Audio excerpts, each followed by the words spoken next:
यह शिव पुराण शिव जी की आरती कीजिए, शिव चरणों में ध्यान अपना दीजिए।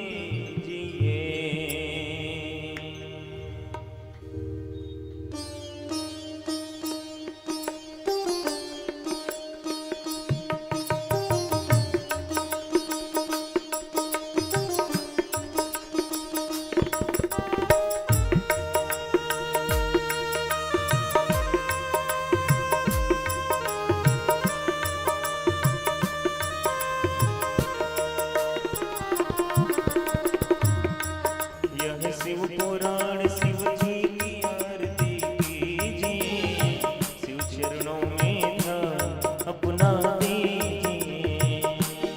यह शिव पुराण शिव जी की आरती कीजिए, शिव चरणों में ध्यान अपना दीजिए।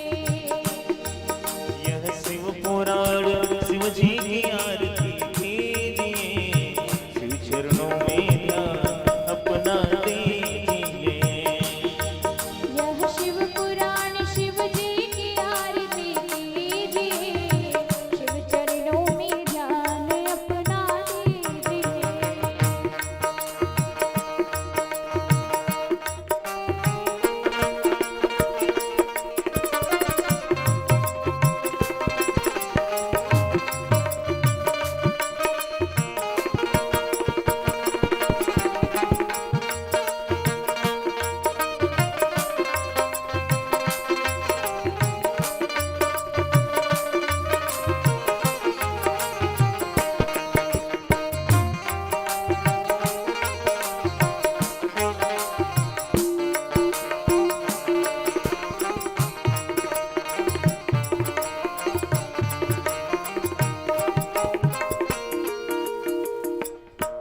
यह शिव पुराण है महाग्रंथ, सन्मार्ग बताने वाला, शिव दर्शन कराने वाला। यह शिव पुराण है महाग्रंथ, सन्मार्ग बताने वाला, शिव दर्शन कराने वाला। यह शिव पुराण है महाग्रंथ, सन्मार्ग बताने वाला, शिव दर्शन कराने वाला। सुनते सुजान करते हैं गान, सुनते सुजान करते हैं गान, शिव अमृत रस को पीजिए, शिव चरणों में ध्यान अपना दीजिए। शिव पुराण शिव जी की आरती कीजिए, शिव चरणों में ध्यान अपना दीजिए।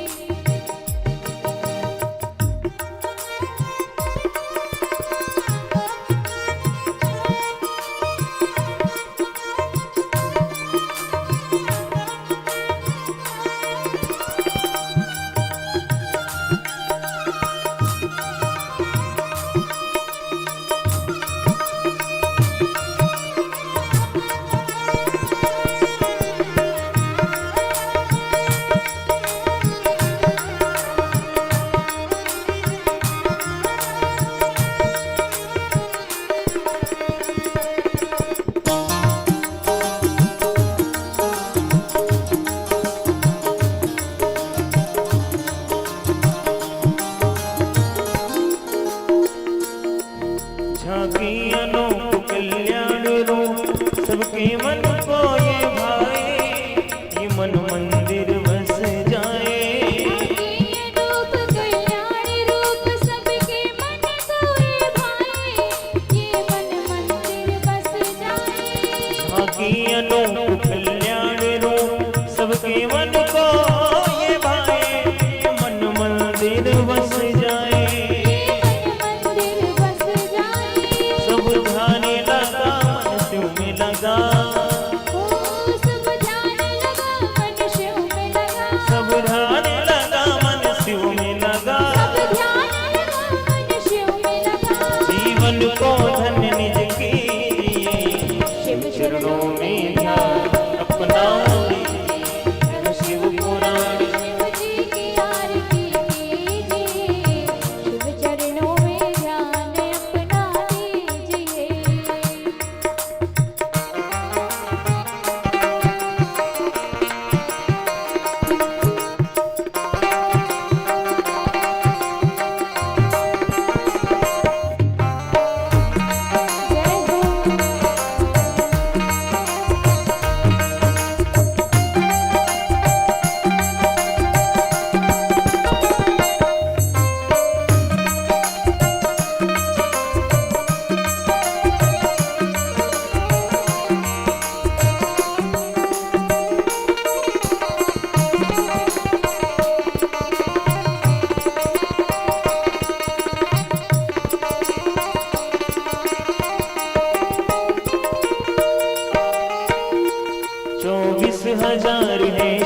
विसार यह पावन ग्रंथ कहाए, शिव जी की महिमा बताए।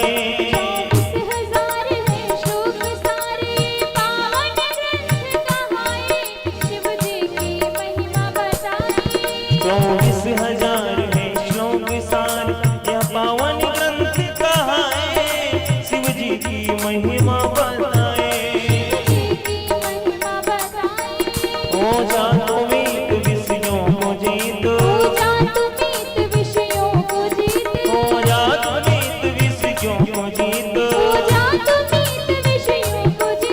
आनंद मुक्ति का लीजिए, शिव चरणों में ध्यान अपना दीजिए।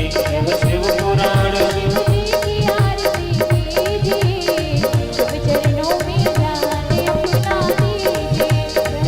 पुराण शिव जी की आरती कीजिए, शिव चरणों में कर्पूरगौरम करुणावतारम संसार सारम भुजगेन्द्रहारं सदा वसन्तं हृदयारविन्दे भवं भवानी सहितं नमामि। त्वमेव माता पिता त्वमेव, त्वमेव बन्धुः सखा त्वमेव, त्वमेव विद्या द्रविणं त्वमेव, त्वमेव सर्वं मम देवदेव, त्वमेव सर्वं मम देवदेव, त्वमेव सर्वं मम देवदेव। जलेन शीतलीकरणं पुष्पै देवाभिवन्दनम् आरोग्यार्थे आत्माभिवन्दनम् मंत्र पुष्पाञ्जलिः। ॐ यज्ञेन यज्ञमयजन्त देवास्तानि धर्माणि प्रथमान्यासन्न तेह नाकं महिमानः सचन्त्र यत्र पूर्वे साध्याः सन्ति देवा नानासुगन्धिपुष्पाणि यथा कालोद्भवानि च पुष्पाञ्जलिर्मया दत्त्वा गृहाण परमेश्वर गृहाण जगदीश्वर। मंत्र पुष्पांजलिं समर्पयामि। बोले श्री शिव महापुराण की, उमापति महादेव की, सियावर रामचंद्र की, पवन सुत हनुमान की, बांके बिहारी लाल की, वृंदावन बिहारी लाल की जय जय श्री राधे। सभी भक्तजन अपने अपने स्थान पर बैठ जाइए और जो भी भक्तजन बाहर टहल रहे हैं आप सभी लोग अपने अपने स्थान पर आकर के बैठ जाइए और बड़े ही शांति से सभी लोग प्रेम पूर्वक कथा का श्रवण करेंगे और अपने जीवन को कृतार्थ बनाएंगे।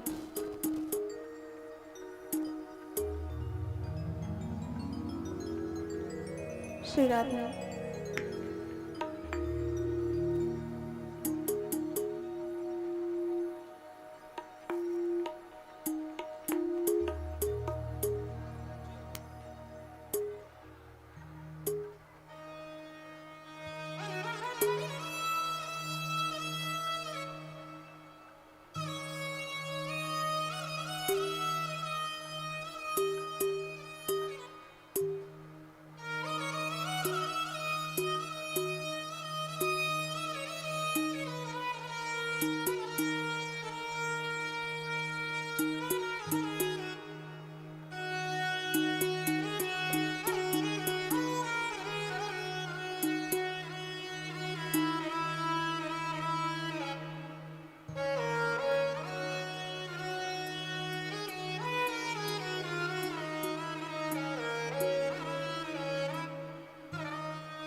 श्री गणेशाय नमः।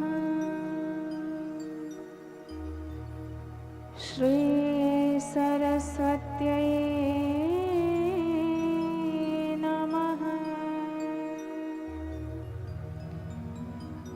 श्री गुरुचरण कमलेभ्यो नमः। नमः परमहंसास्वादित चरणकमल चिन्मकरन्दाय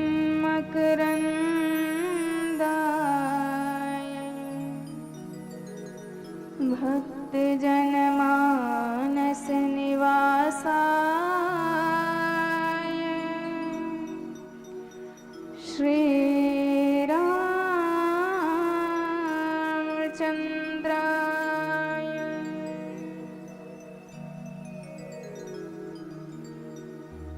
ध्येयं सदा परिभवग्नमभीष्टदोहम्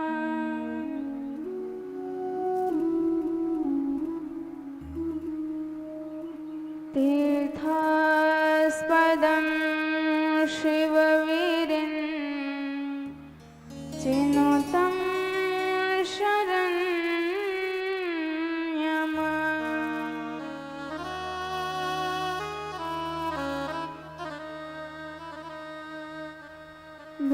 भृत्यार्तिहं प्रणतपाल भवाब्धिपोतम्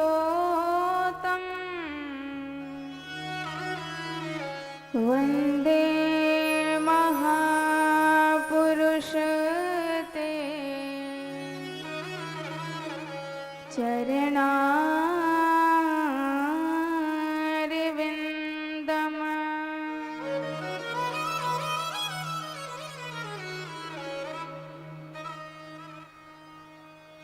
वंशे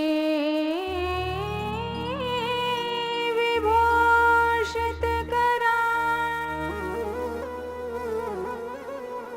नवनीरदाभा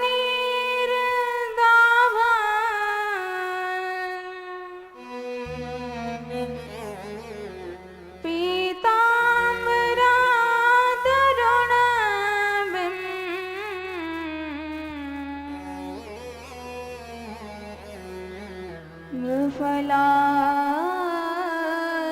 मृफलाधिरोष्ठा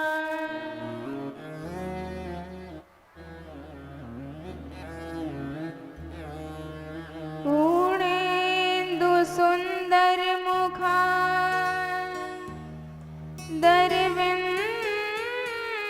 दरविन्दनेत्रा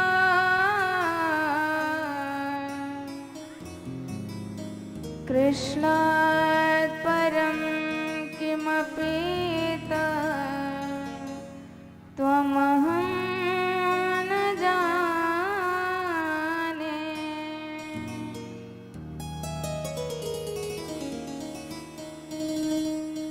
नारायणं नमस्कृत्य नरं चैव नरोत्तमम्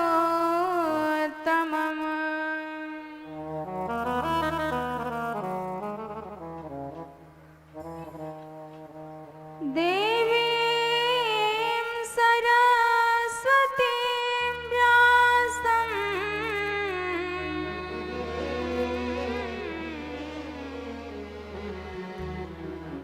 ततो जयमुदीरये।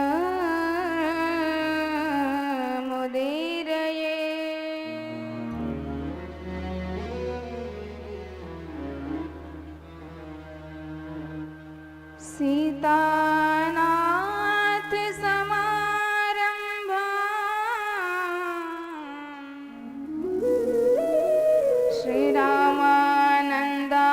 श्रीरामानन्दार्य मध्यमा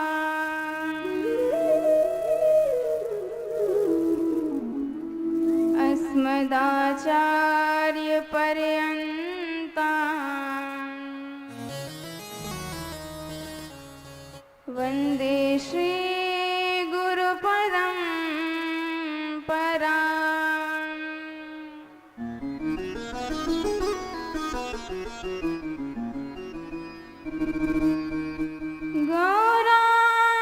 गौराङ्गमरसमयं नित्यम् रसाचार्यं रसोत्सुकम् श्रीमद् राम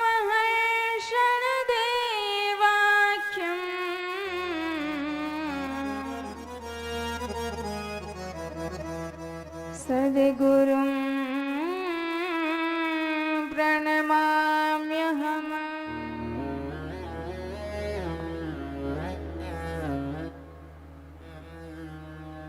दिव्यं दिव्यकथाकारं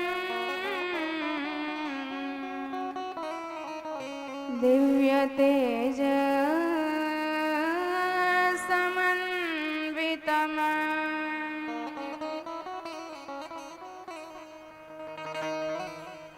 श्रीश्यामसुन्दरदेवाख्यम्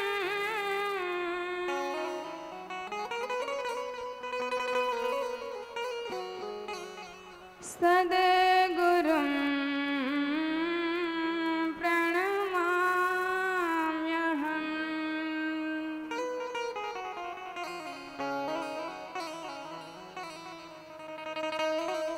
जय जय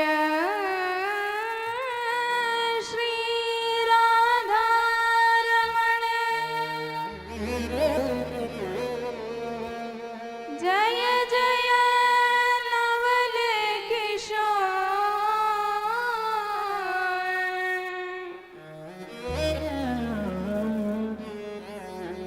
जय गोपी चित चोर प्रभु, जय जय माखन चोर, जय जय माखन चोर।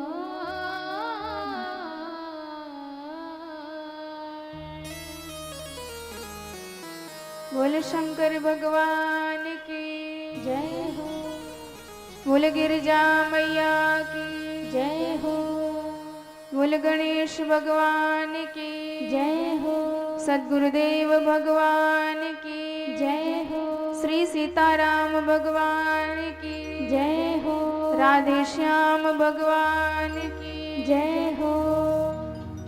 जय जय श्री राधे।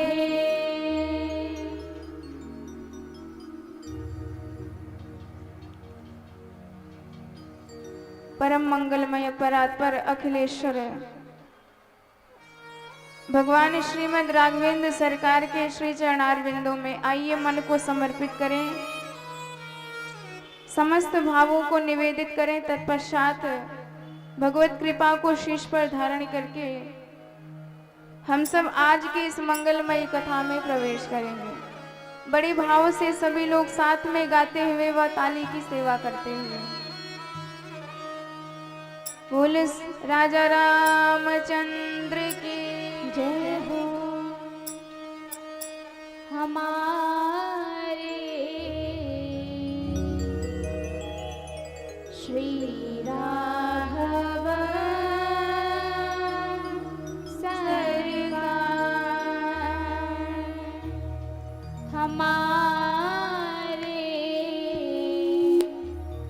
श्री राघव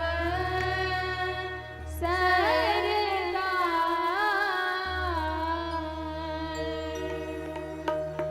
हमारे श्री राघव सरकार, हमारे श्री राघव सरकार, हमारे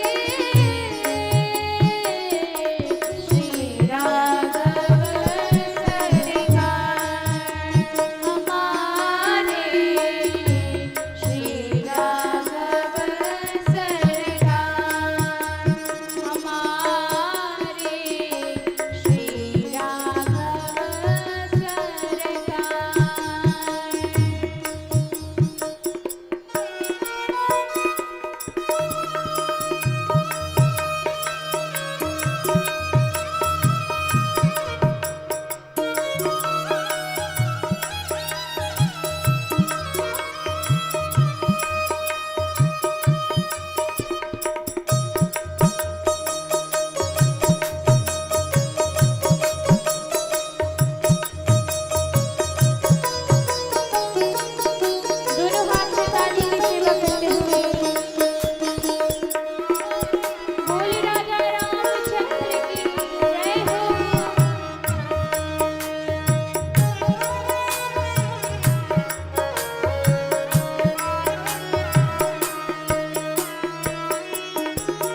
माता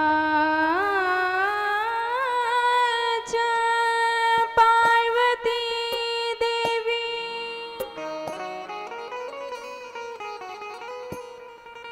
पिता देवो महेश्वर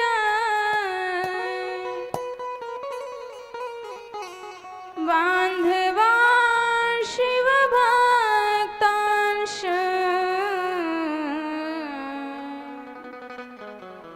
स्वदेशो भुवनत्रयम्।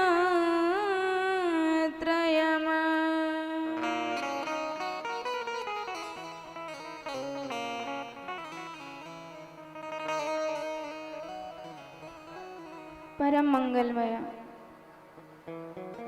भगवत विग्रह स्वरूप श्रीमद् शिव महापुराण ज्ञान यज्ञ में प्रवेश करने से पूर्व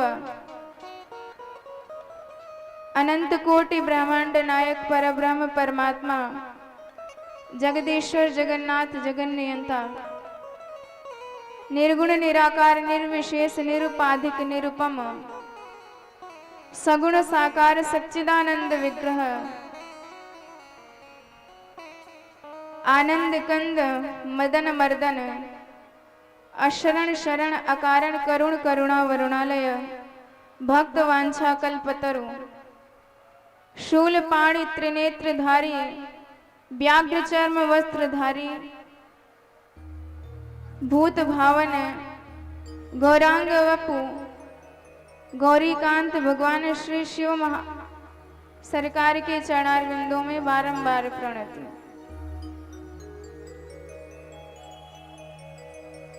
भगवत कथा का रसपान कर अपने जीवन को परम धन्य बना रहे सम्मुख सब उपस्थित समस्त संत वैष्णव समुदाय श्रद्धामयी भक्तिमयी माताएं एवं समस्त विभूतियों को बारंबार सप्रेम जय जय श्री राधे जय सिया राम हर हर महादेव।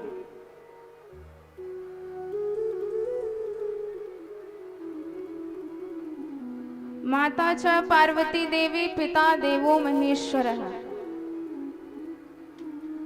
इस अखिल ब्रह्मांड के माता पिता गौरी शंकर भगवान हैं। भगवान तो कभी अलग नहीं हो सकते। जैसे दीपक और बाती अलग नहीं होते हैं, शब्द और अर्थ अलग नहीं होते हैं, दूध और सफेदी अलग नहीं होती है, पुष्प और सुगंध अलग नहीं होती है, समुद्र और तरंग अलग नहीं होती है। ऐसे ही भगवान गौरी शंकर सर्वदा एक हैं, सदा एक है, एक ज्योतिर। पर लीला की दृष्टि से आज अलग अलग खड़े थे। मैना मैया बारंबार मना कर दी कि इस विकट वेश धारी रुद्र के साथ अपनी बेटी का विवाह कभी नहीं करूंगी।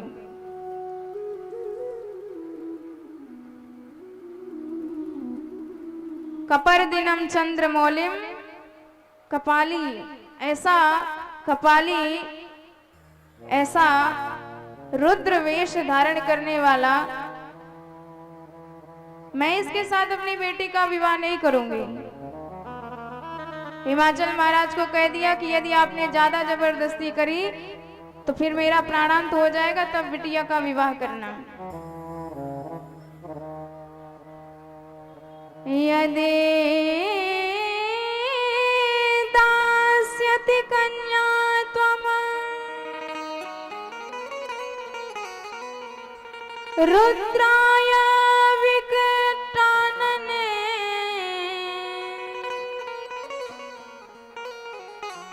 तर्हि त्याक्ष्यामहं स्वामिन्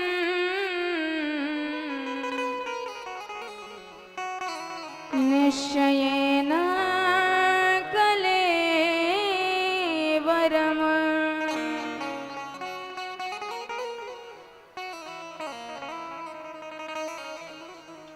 सीधे कह दिया मैना मैया ने, अरे न माता न पिता तस्य न बंधुर गोत्र जो पिवा न इसके माता पिता का ठिकाना है, न बंधु बांधव है, न घर है, न स्वरूपम न चातुर्यम।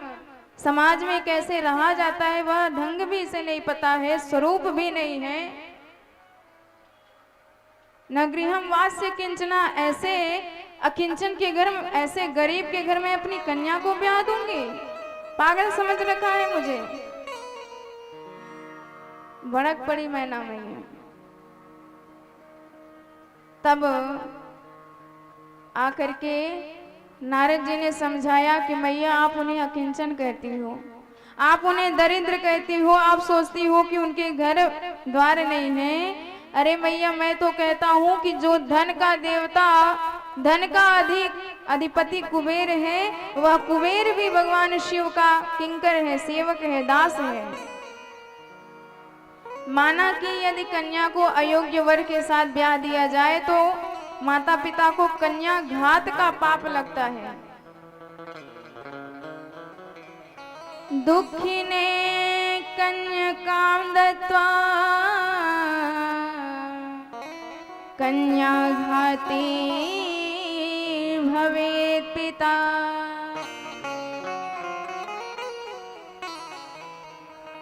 कुवेद शंकरो दुखी कुबेरो यस्य किंकरः।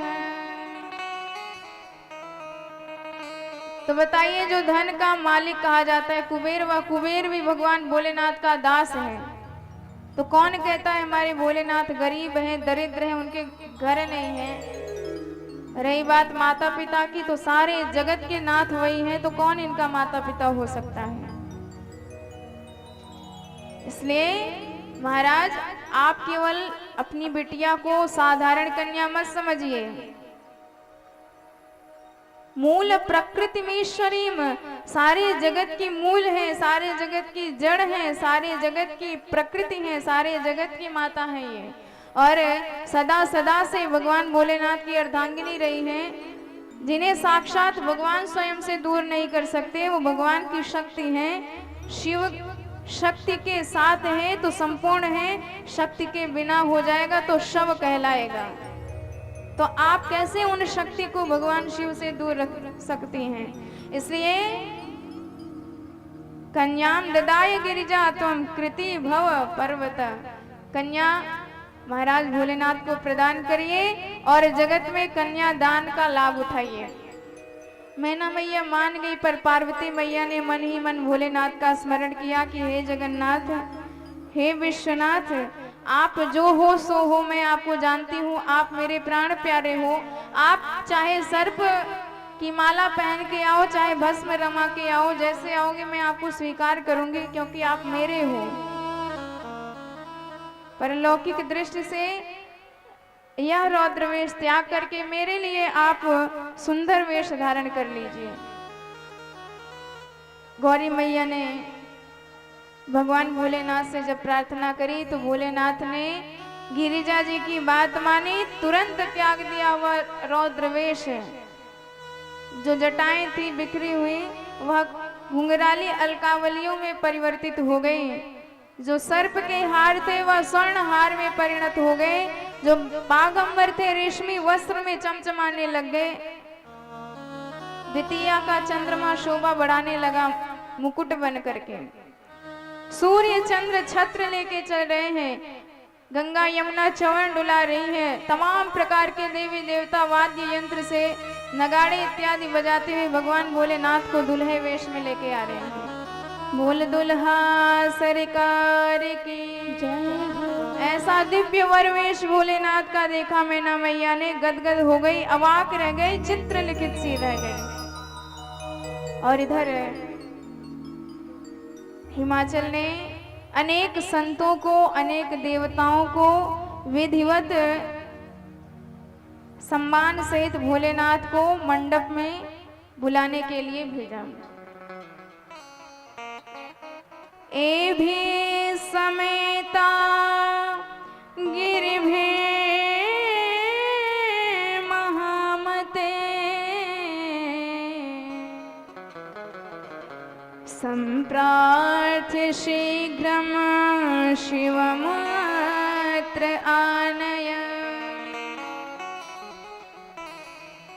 देवै समेता च महर्षि संघे।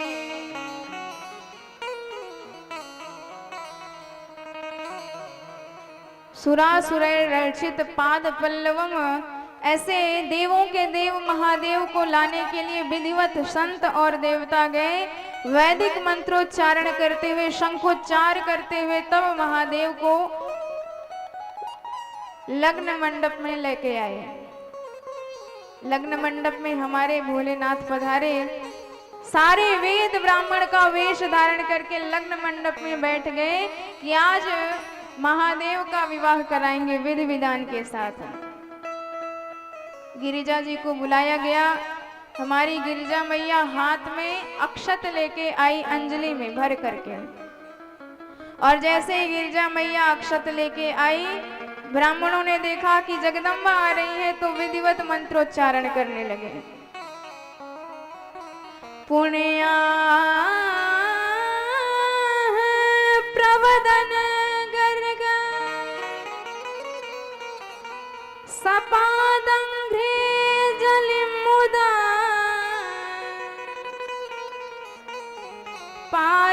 पार्वत्याक्षत पूर्णम च ववृषो च शिवो परे तया सम्पूजितो रुद्रो दधि अक्षत कुशाम्बुधि।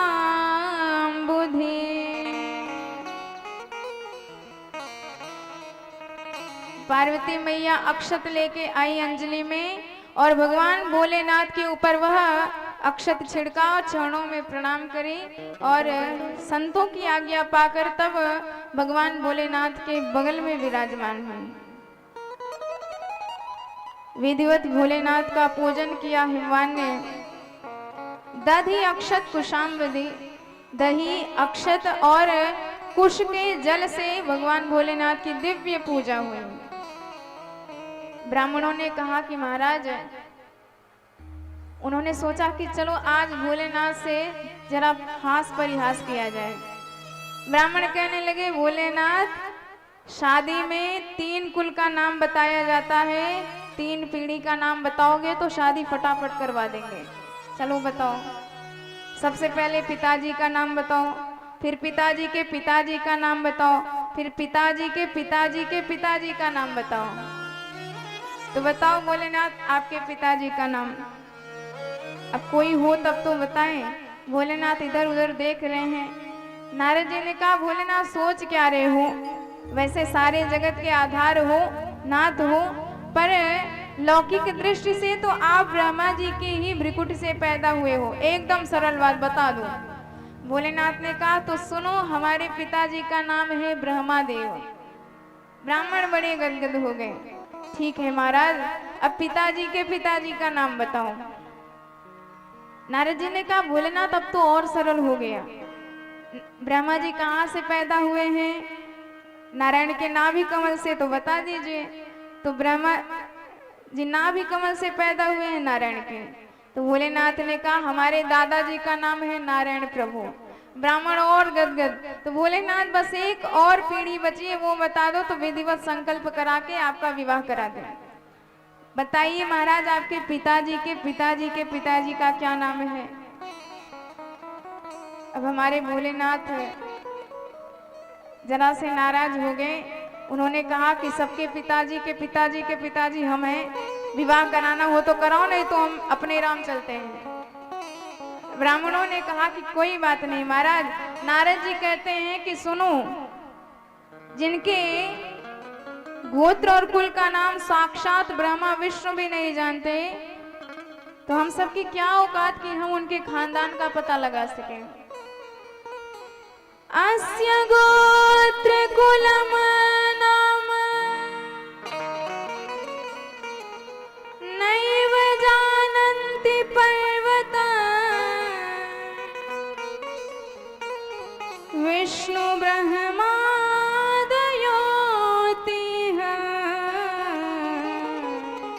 परेषां का कथं स्मरे।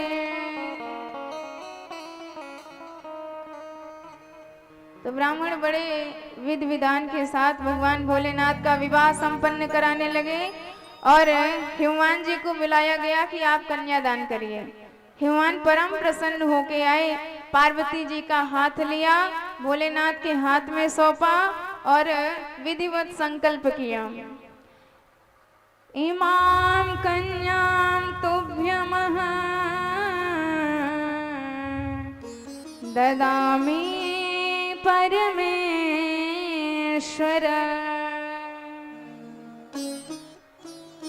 भार्यार्थम परिगृह्णेष्व प्रसीद सकलेश्वर।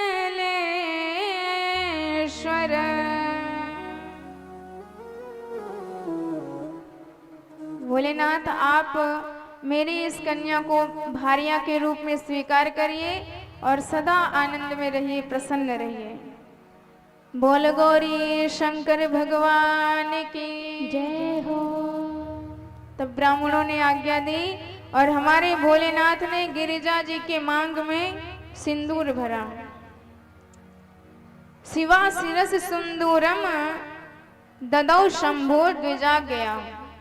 ब्राह्मणों की आज्ञा लेकर तब भोलेनाथ ने गिरिजा जी की मांग भरी और मांग भरते ही संकल्प कर लिया जो जो मांग होगी सब भरेंगे। बोल भक्त वत्सल भगवान की जय हो।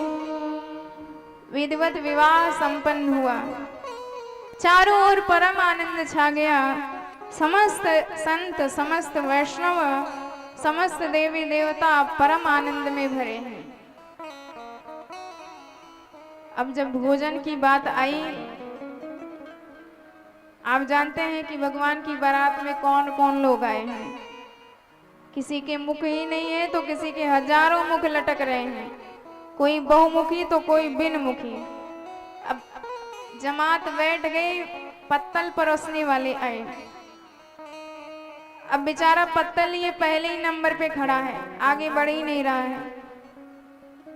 उसने सोचा कि किसी ने कहा भाई आगे तो बढ़ो। उसने सोचा जब इसके मुंह का फैसला हो कि मुंह किधर है तब तो पत्तल रखे तब आगे बढ़े, पर पूरे शरीर में मुख ही नहीं दिख रहा। तो उसने कहा जाने दो, फिर आगे बढ़ो। जैसे ही आगे बढ़ा तब तक बिना मुख वाला बोला हम यहाँ हैं। अब वो देखे कहाँ है। उसने कहा पहले पत्तल परोसो तब आगे बढ़ो। अब बेचारा सोच रहा है कि इधर परसे कि उधर परसे कि किधर परसे। बगल बहुमुखी खड़ा था, बैठा था।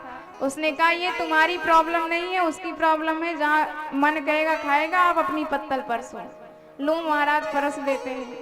पत्तल परस लिया और आगे बढ़ा तो बहुमुखी।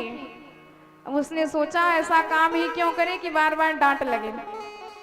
तो मुख की गिनाई प्रारंभ भई। अब बेचारा सारा मुख गिन डाला और उतनी पत्तल निकाल रहा है। 1 2 3 10 50 80 90 100 मुख गिन डाले और 100 पत्तल निकाल करके चारों तरफ लगा दिया। और सबसे ज्यादा आनंद तो तब आया कि बेचारा इधर से पत्तल परस रहा है, उधर से पत्तल गायब। शंकर जी के जितने बराती है सब पत्तल को ही व्यंजन समझ के खाए जा रहे हैं। और तब तक उस भंडारे में खीर आई। अब तो जितने भूत प्रेत थे भगदड़ मच गई, हाहाकार मच गया। अरे खीर आई, खीर आई। और भूत प्रेतों को तो मीठा बड़ा पसंद होता है, मीठा मिल जाए फिर देखो महाराज। अब बेचारा जो खीर लेके आया था इतना घबराया, खीर जाए ना जाए पर हम जरूर चले जाएंगे। तुरंत बाहर आ गया। तब तक किसी ने कहा क्यों भाई परसा क्यों नहीं, भाग क्यों आया? उसने कहा तुम जाओ तब पता चलेगा। तो एक काम किया, खीर की कलछुल में 6 फीट का बांस बांध दिया।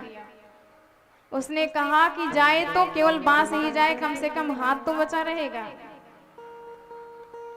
और तब जाके भगवान भोलेनाथ के बारातियों को खीर परसी गई। वहां तो येन केन प्रकारेण काम हो गया, पर जैसे ही भोलेनाथ के पास आए तो वहां और ज्यादा हालत खराब है। मालपुआ मोदक पुरी परसे सहित उमंग, पर देखे दूल्ह वेश में चार बराती संग।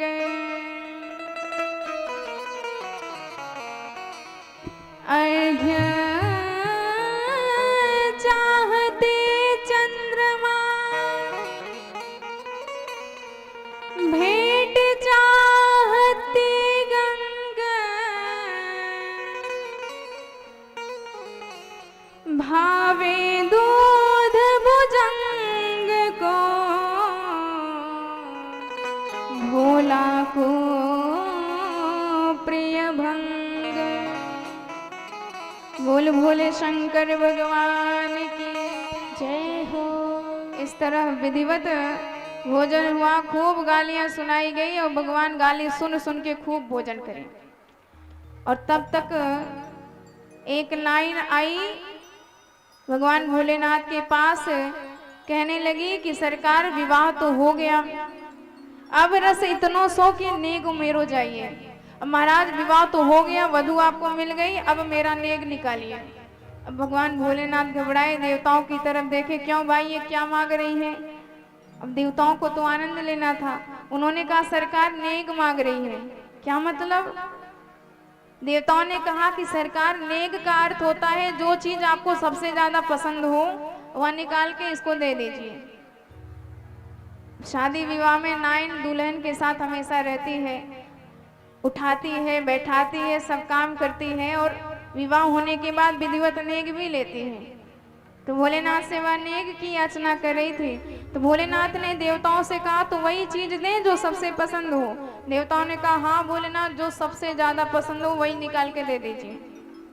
भोलेनाथ ने झोली में हाथ डाली, अब उस नाइन को लगा कि कोई बढ़िया हीरे जवाहरात की हार इत्यादि निकालेंगे भोलेनाथ इनाम में।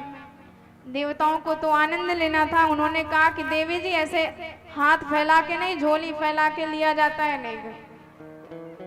देवताओं के चक्कर में आ गई, झोली फैला दिया, डारो महाराज। और जैसे ही हमारे भोलेनाथ ने झोली में हाथ डाली और निकारी एक काला सा नाग, और जैसे ही नाग निकाल के उसकी झोली में डाला और जैसे उसने फुफकारा, इतनी घबराई, फेंक करके दैया मैया कहती हुई भागती नजर आई। देवता हंसने लगे, देवी जी नेग फेंका नहीं जाता।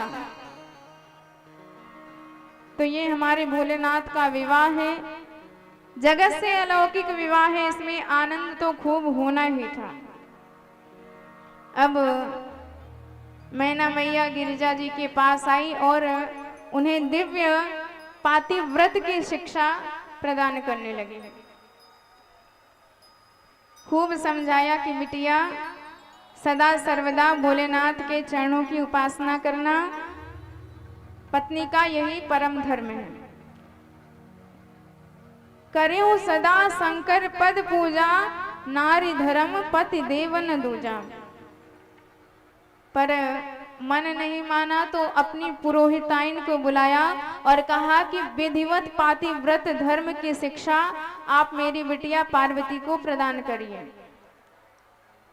और वह ब्राह्मणी आई, गिरिजा मैया ने चरणों में प्रणाम किया, बैठ गई पुरोहिताइन और कहने लगी कि गिरिजा, आज मैं तुझे जिस पातिव्रत धर्म की शिक्षा दूंगी, तेरे माध्यम से वह शिक्षा मैं सारे जगत को प्रदान करूंगी।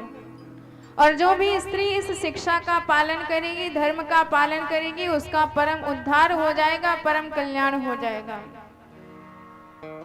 तो देखिए, प्रायः हम सब शास्त्रों की बात सुनते हैं तो कहते हैं कि ये तो पुराने जमाने की बात है, आजकल तो नया जमाना आ गया है, मॉडर्न जमाना है, ये सब कहाँ चलता है। पर ये भी बात है कि पहले के जमाने में वैवाहिक जीवन में जरा भी कला नहीं मचा करती थी, पर आज देखो हर तरफ कला ही कला मची है। क्यों? क्योंकि हम शास्त्रों की बात नहीं मानते हैं। शास्त्रों की बात पुराने पड़ गए ना हमारे लिए,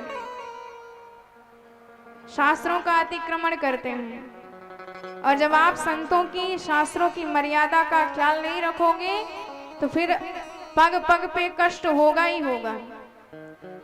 तो आज वह शिक्षा प्रदान कर रही हैं गिरिजा मैया को कि जब जब शिव महापुराण की कथा हुआ करेगी और जब जब विदाई उत्सव वर्णन किया जाएगा, तब तब यह धर्म की शिक्षा सारे जगत को दी जाएगी।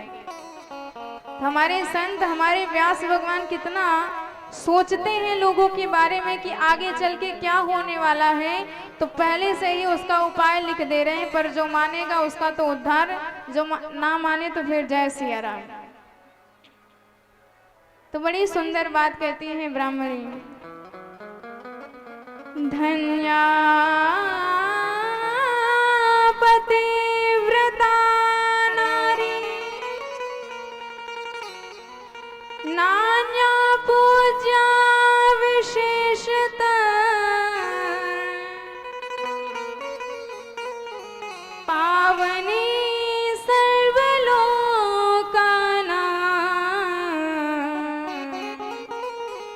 सर्व पापौघनाशिनी।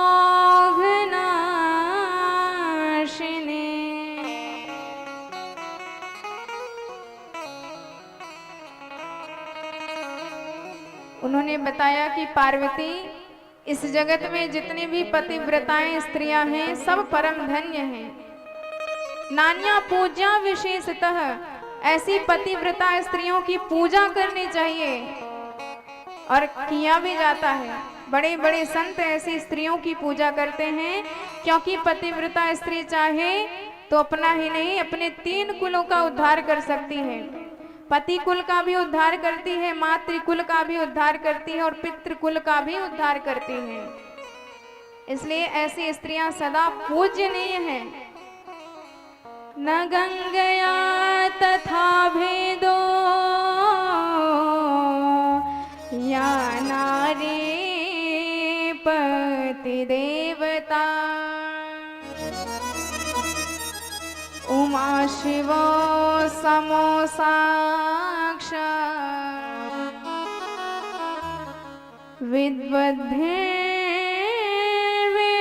पार गए।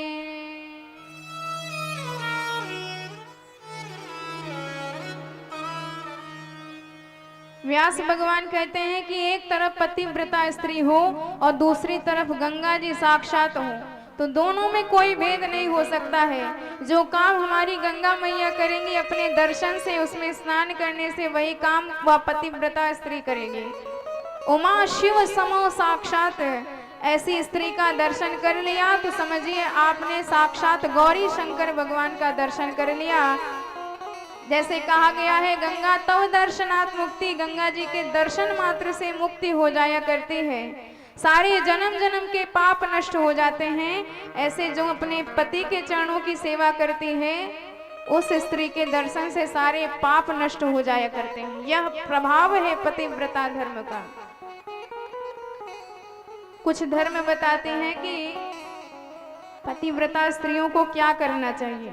जब पतिदेव सो जाएं तब शयन करें, पतिदेव भोजन कर लें तब भोजन करें। पर आजकल तो पूरा उल्टा हो रहा है। पतिदेव बेचारे जग रहे हैं और देवी जी खर्राटे बजा के नींद ले रही हैं।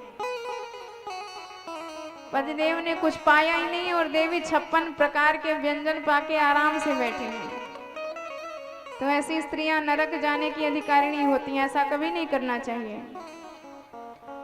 और जो भी पतिव्रता स्त्री है, सधवा स्त्री है, अर्थात धवेन सहित, धव के जो साथ है सधवा स्त्री, उसको सदा सौभाग्य सूचक चिन्हों को धारण करके रखना चाहिए। जैसे मांग में सिंदूर भर के रखे,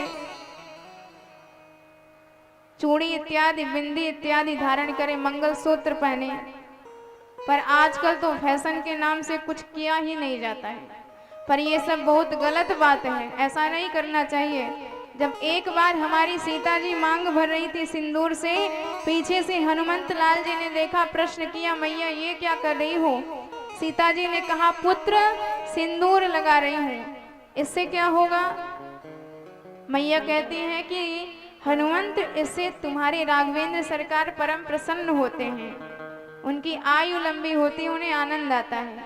अब जब ये बात हमारे हनुमान जी ने सुनी, अब तो बड़े गदगद हो गए।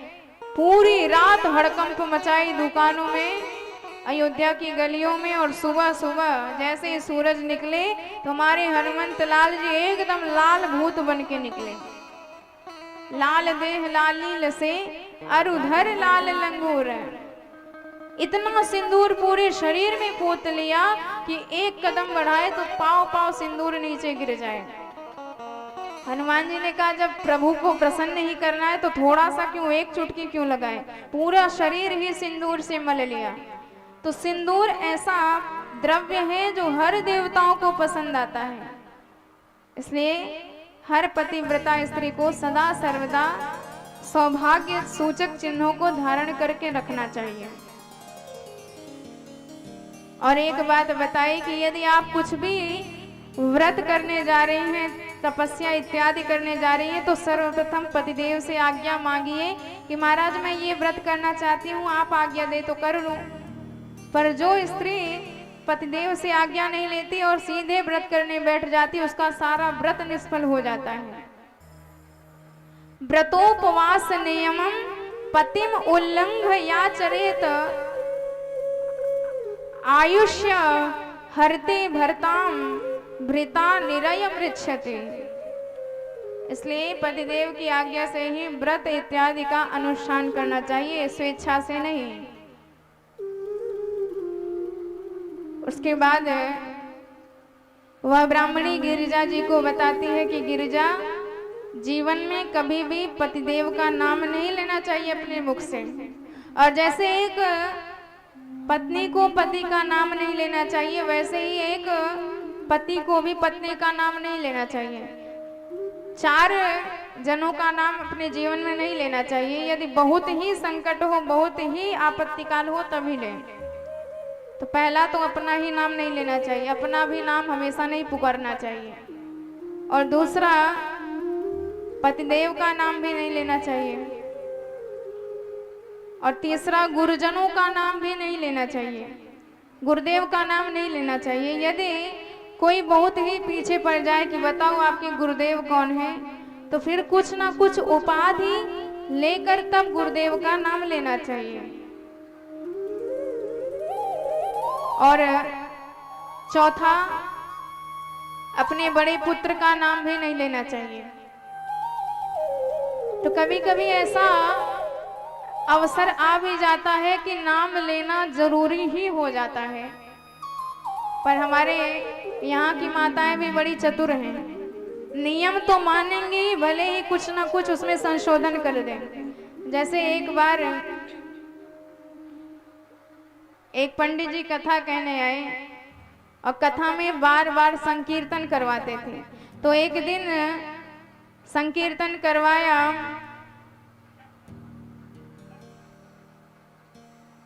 और उस संकीर्तन में भगवान का नाम आता था और कथा सुनने के लिए एक माता जी बैठी थी और जो संकीर्तन में नाम आ रहा था वह उनके पतिदेव का नाम था। तो पंडित जी ने संकीर्तन करवाया, कंस निकर्दन काली मर्दन देव की नंदन तव शरणम। और बड़े भाव से श्रोता लोग संकीर्तन करने लगे। अब माता जी भी संकीर्तन करने लगी, कंस निकंदन काली मर्दन, पर देवकी नंदन पे शांत हो गई, कुछ बोल ही नहीं पाई क्योंकि देवकी नंदन इनके पतिदेव का नाम था। अब बेचारी उस दिन तो संकीर्तन नहीं करी, चलो छोड़ो कोई बात नहीं, पर दूसरे दिन पंडित जी ने फिर वही संकीर्तन करवाया, कंस निकंदन काली मर्दन देवकी नंदन तव शरणम। अब बेचारी कंस निकंदन काली मर्दन तक तो पहुंच जाती है, पर देवकी नंदन पे शांत हो जाती है, मौन हो जाते हैं। तीसरे दिन भी वही संकीर्तन हुआ। चौथे दिन जाने वाली थी बेचारी परेशान हो गई। सब संकीर्तन करते हैं, केवल मैं ही बैठी रहती हूँ। अरे साथ में भगवान का नाम लेना चाहिए, भजन करना चाहिए, संकीर्तन करना चाहिए। तो माता जी बड़ी बुद्धिमान थी। उनकी पुत्री का नाम था चंपा। और जब संकीर्तन करने बैठी तो कहती हैं कंस निकंदन काली मर्दन, और देवकी नंदन की जगह कहती है चंपा के पापा तव शरणम। तो देखिए भजन भी हो गया, संकीर्तन भी हो गया और मर्यादा भी नहीं टूटी। तो हमारी पुराने जमाने की माताएं बड़ी सुशिक्षित रहती थी, बड़ी बुद्धिमान रहती थी, बड़ी चतुरा होती थी, नियम नहीं तोड़ती थी। पर आजकल न जाने कैसा दो दो अक्षर का नाम बना लेती है अपने मन से।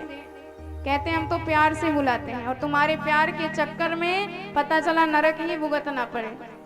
और ऐसे नाम बुलाते हैं जैसे लगता है नौकर को बुला रही हैं, पर ऐसा नहीं करना चाहिए। पतिदेव का नाम नहीं लेना चाहिए। ऐसे ही पति को भी पत्नी का नाम नहीं लेना चाहिए। देवी जी, श्रीमती जी इत्यादि करके बुला ले, पर स्पष्टतः नाम ना ले। इस प्रकार खूब पातिव्रत धर्म की शिक्षा दी और अंतिम में कहते हैं कि पार्वती, जो स्त्री अपने पति का द्रोह करती है, जो स्त्री पति के साथ कलह करती है, झगड़ा करती है, ऐसी पति द्रोही स्त्री का संग किसी भी पतिव्रता को नहीं करना चाहिए। यदि उसका संग करोगे तो नरक में जाने के अधिकारी होगे। और उन्होंने कहा कि जो जो पतिव्रता जहां जहां पैर रखती है वहां वहां समझो तीर्थ स्थान बन जाता है। पतिव्रताया शरणे यत्र यत्र स्पृशेद्भुतम् तत्र तत्र भवेत् साहि पापहन्त्री सुपावनी।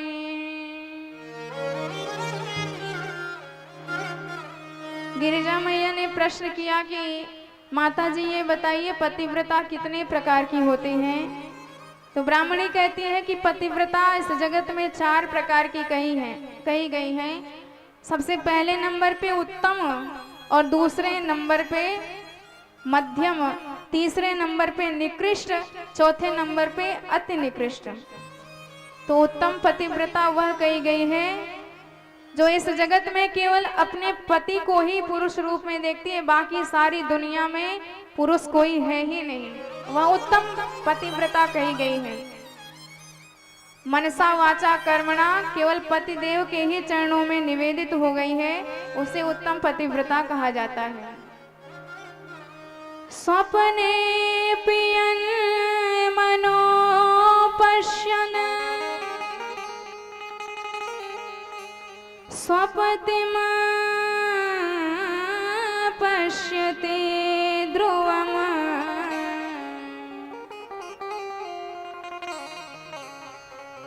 तो जो स्वप्न में भी किसी पराये पुरुष का ध्यान नहीं करती, स्मरण नहीं करती, वह उत्तम पतिव्रता कही गई है। और मध्यम पतिव्रता वह है पार्वती जो अपने पतिदेव के अलावा बाकी अन्य पुरुषों को अन्य संबंधों से माने।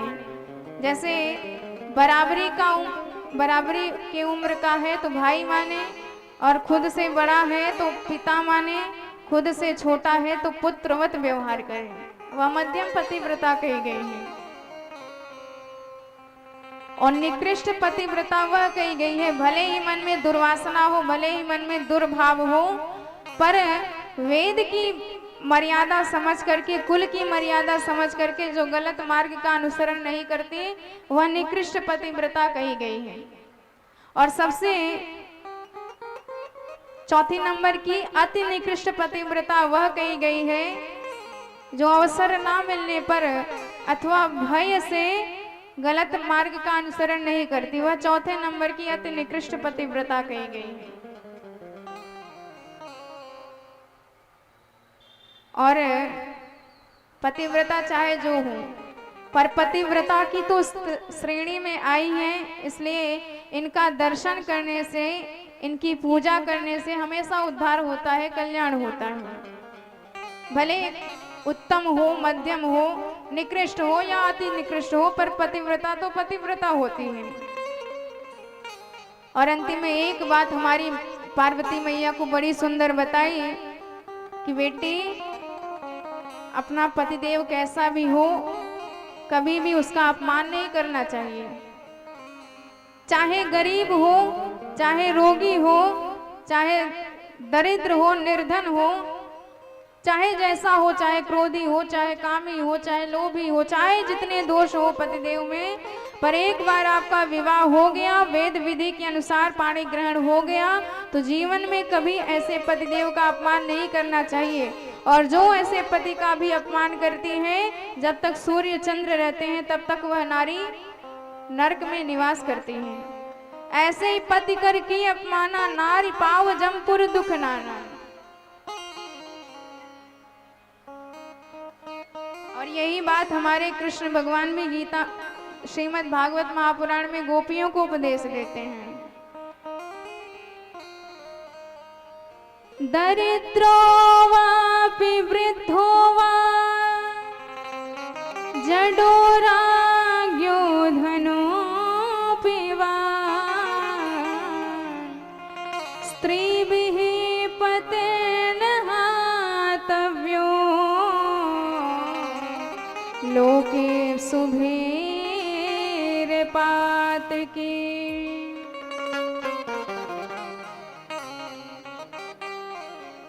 पतिव्रता व्रत का ही प्रभाव था कि रावण जैसा त्रिलोक विजयी जगत जननी सीता मैया के सामने हार जाता है। जब मैया तिनका उठाती हैं तो उस तिनके के सामने उसकी सारी बल तुच्छ पड़ जाती है। ये पातिव्रत धर्म का चमत्कार है। तो स्त्रियां मात्र पातिव्रत धर्म अपनाने से ही सारे तीर्थों का प्रताप, सारे तीर्थों का फल, सारे यज्ञों का फल प्राप्त कर सकती हैं। इनके लिए और कोई अनुष्ठान नहीं बताया है अलग से व्यास जी ने। व्यास जी तो कहते हैं कि कलयुग में स्त्रियां धन्य हैं, क्योंकि पतिदेव जो सत्कर्म करेंगे, जो धर्म कर्म करेंगे, उसमें 50% तो इनका फिक्स ही रहता है। 50% मिलना ही मिलना है, आधा फल तो मिल ही जाएगा। और बाकी यदि पातिव्रत धर्म का अनुसरण कर लिया तो जीवन में बड़े बड़े उच्च दैव पद को भी ये प्राप्त कर सकते हैं। हमारे सनातन धर्म में कितना सम्मान किया गया है स्त्रियों का। अब पत्नी भले ही पढ़ी लिखी ना हो, पर पतिदेव ने MBBS कर ली है, डॉक्टर बन गए हैं, तो पत्नी बिना पढ़ी लिखी ही अपने आप डॉक्टरनी कहलाने लग जाते हैं। पत्नी को कुछ नहीं आता हो, पर पतिदेव पंडित है तो पत्नी पंडिताइन हो ही जाएगी। लड़ना भिड़ना ना होता हो, पर पतिदेव वकील हैं तो पत्नी वकीलाइन हो ही जाती है। हाथ में कुछ ना हो, एकदम गरीब हो, दरिद्र हो, पर पतिदेव सेठ जी हैं तो पत्नी अपने आप सेठाइन हो जाती है। तो कितना सम्मान दिया है हमारे शास्त्रों में, हमारे सनातन धर्म में स्त्रियों को। और यह बात आज गिरिजा जी को उपदेश के रूप में प्रदान किया और उनके माध्यम से सारे जगत को पातिव्रत धर्म की शिक्षा प्रदान करी। बड़े भाव से गिरिजा मैया ने सारी शिक्षा को ग्रहण किया, स्वीकार किया। और जब विदाई की वेला आई तो मैना और हिमाचल उन्हें हृदय से लगाकर शास्त्र कंठ तब विदा करते हैं। स्वयं रुरोद मोहेन वत्सम कृत्वा स्ववक्षसे त्वयासीत्येवमुच्चार्य शून्यं कृत्वा मुहुर्मुहुः।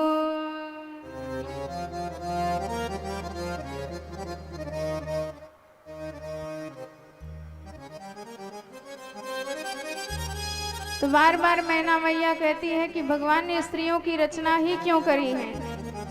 कृत विधि सृजी नारी जग माही, पराधीन सपने हो सुख नाही। कि कितने दिन तक माता पिता के घर की शोभा बनी रहती है। और एक दिन ऐसा आता है कि वही माता पिता के हृदय का जो टुकड़ा है, ना चाहते हुए भी दूसरे के घर भेजना पड़ता है। गजब का नियम है संसार का। और इस प्रकार बार बार मैना मैया गिरिजा जी को यही शिक्षा देती हैं कि पुत्री, मेरी एक ही बात माना कि सदा सर्वदा देवाधिदेव महादेव के चरणार बिंदों की पूजा करती रहना। सेव्यस्त्वया पते तस्मात् सर्वदा शंकर प्रभु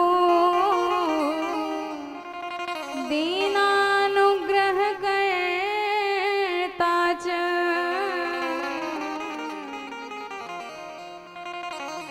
सर्वसेव्य सतां पते करे हो सदा शंकर पद पूजा, करे हो सदा शंकर पद पूजा, नारी धर्म पति देव न दूजा, नारी धर्म पति देव न दूजा।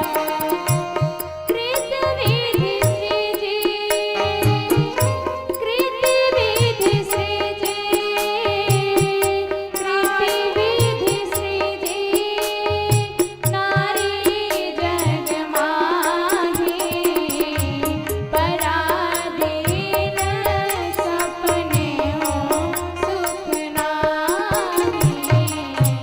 पराधीन सपने हो सुख नाही, पराधीन सपने हो सुख नाही। बोल भक्त वत्सल भगवान की जय हो। तो दिव्य शिक्षा प्राप्त करके भवानी भोले बाबा के साथ तब चल करके कैलाश पर्वत की तरफ आई।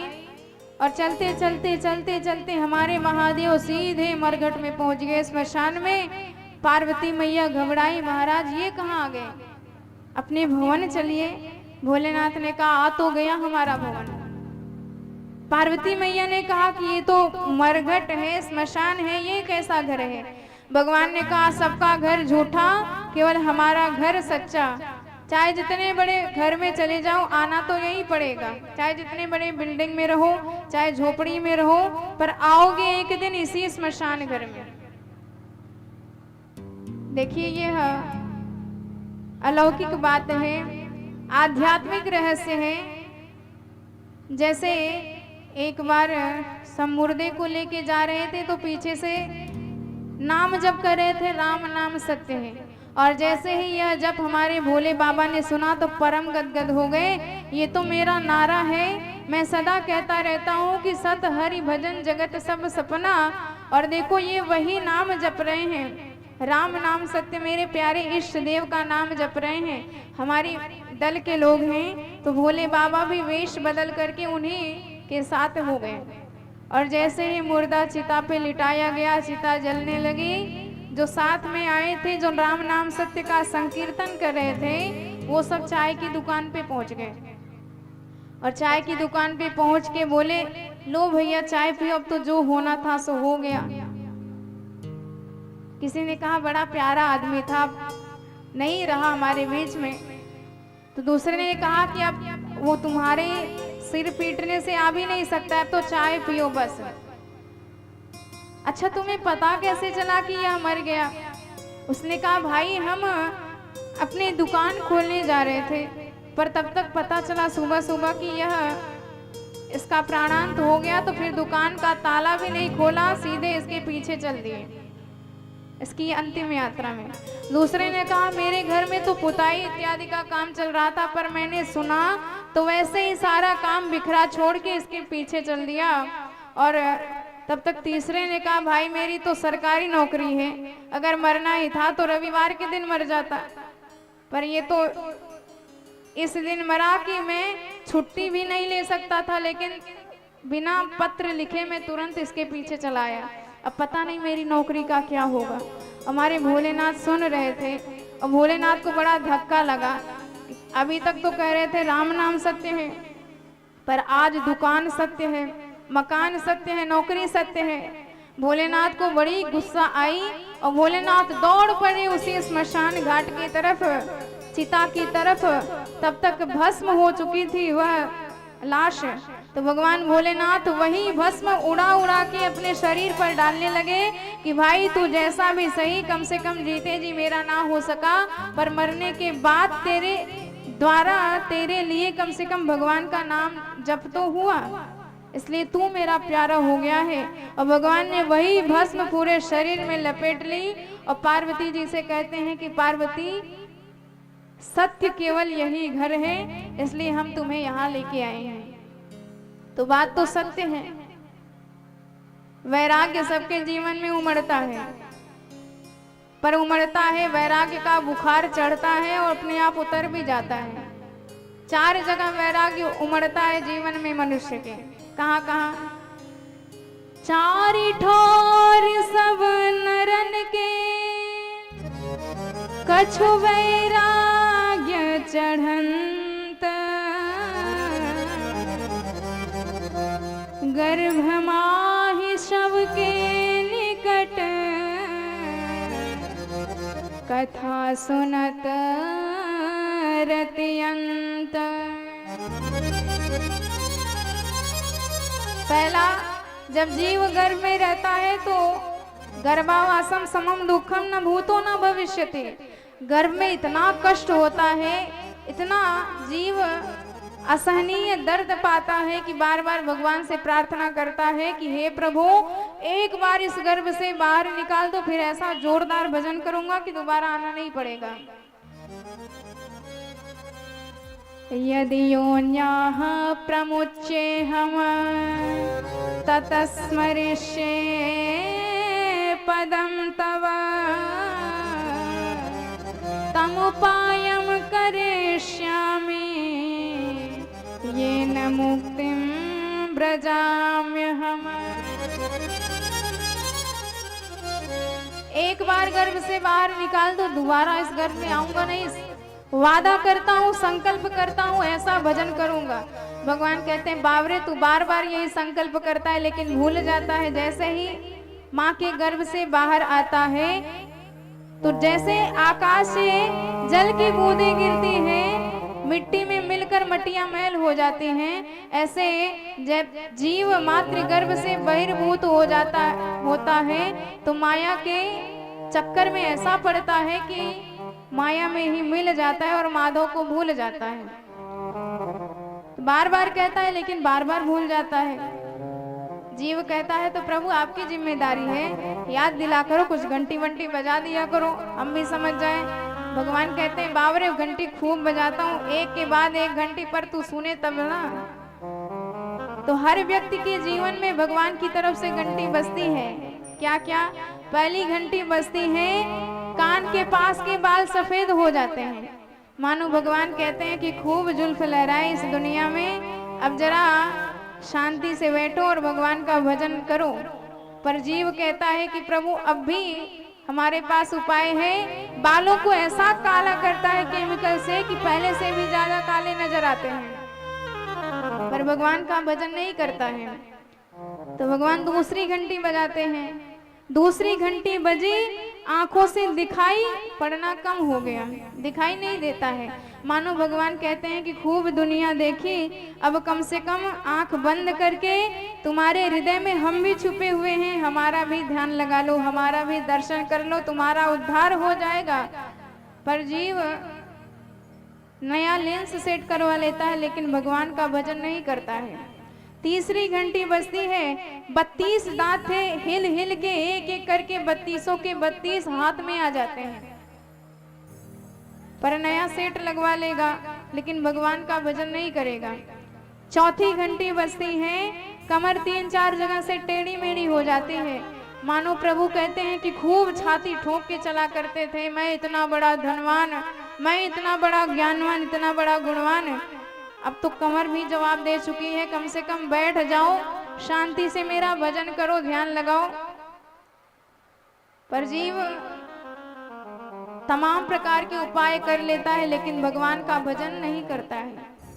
प्रभु भी थक जाते हैं कि कितनी घंटी बजाएंगे, और भगवान फिर घंटी बजाते नहीं, डायरेक्ट सीधे घंटा बजता है, राम नाम सत्य हो जाता है।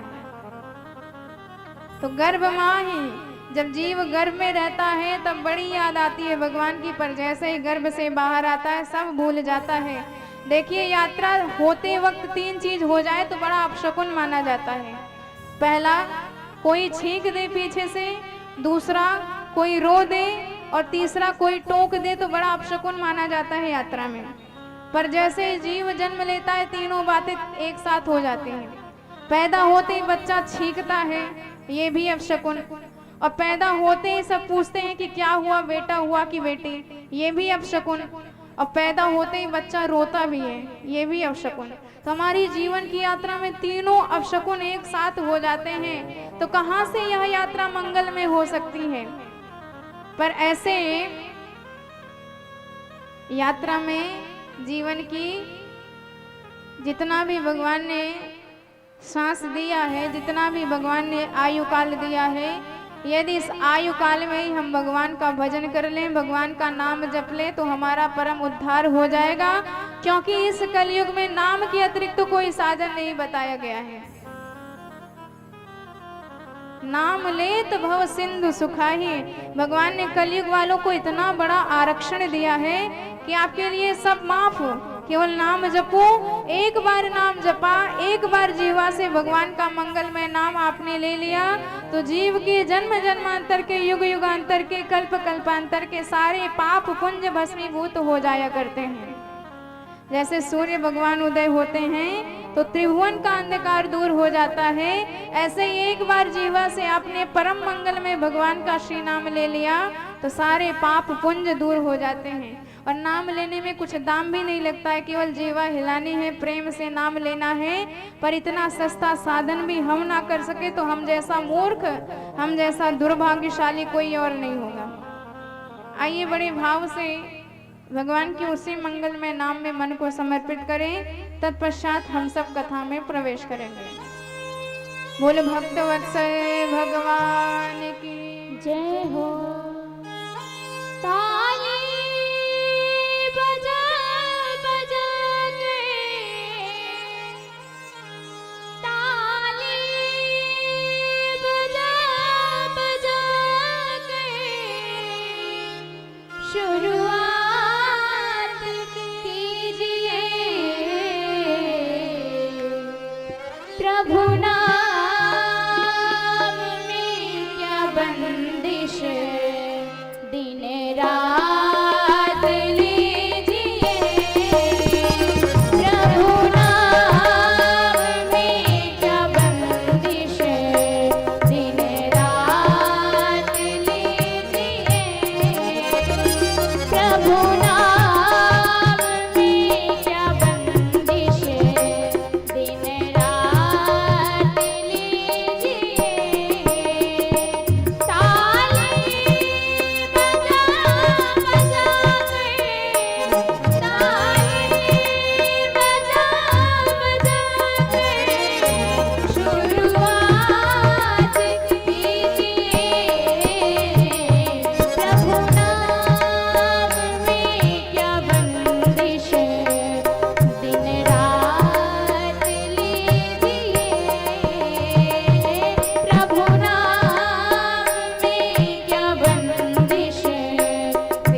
भगवान भोलेनाथ ने पार्वती मैया को जरा सा आध्यात्मिक रहस्य जगत का बताया और तत्पश्चात कैलाश पर भगवान आए, सानंद विहार किया और उनको विहरण करते हुए 1000 वर्ष व्यतीत हो गए।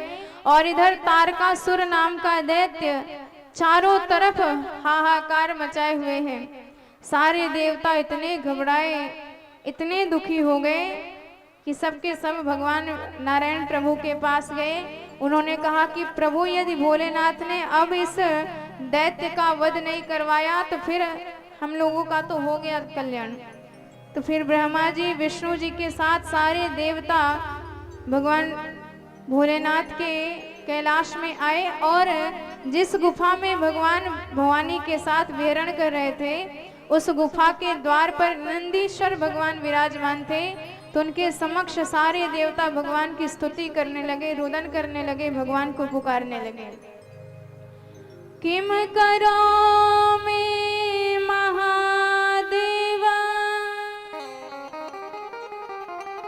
भ्यंतरे परमेश्वर,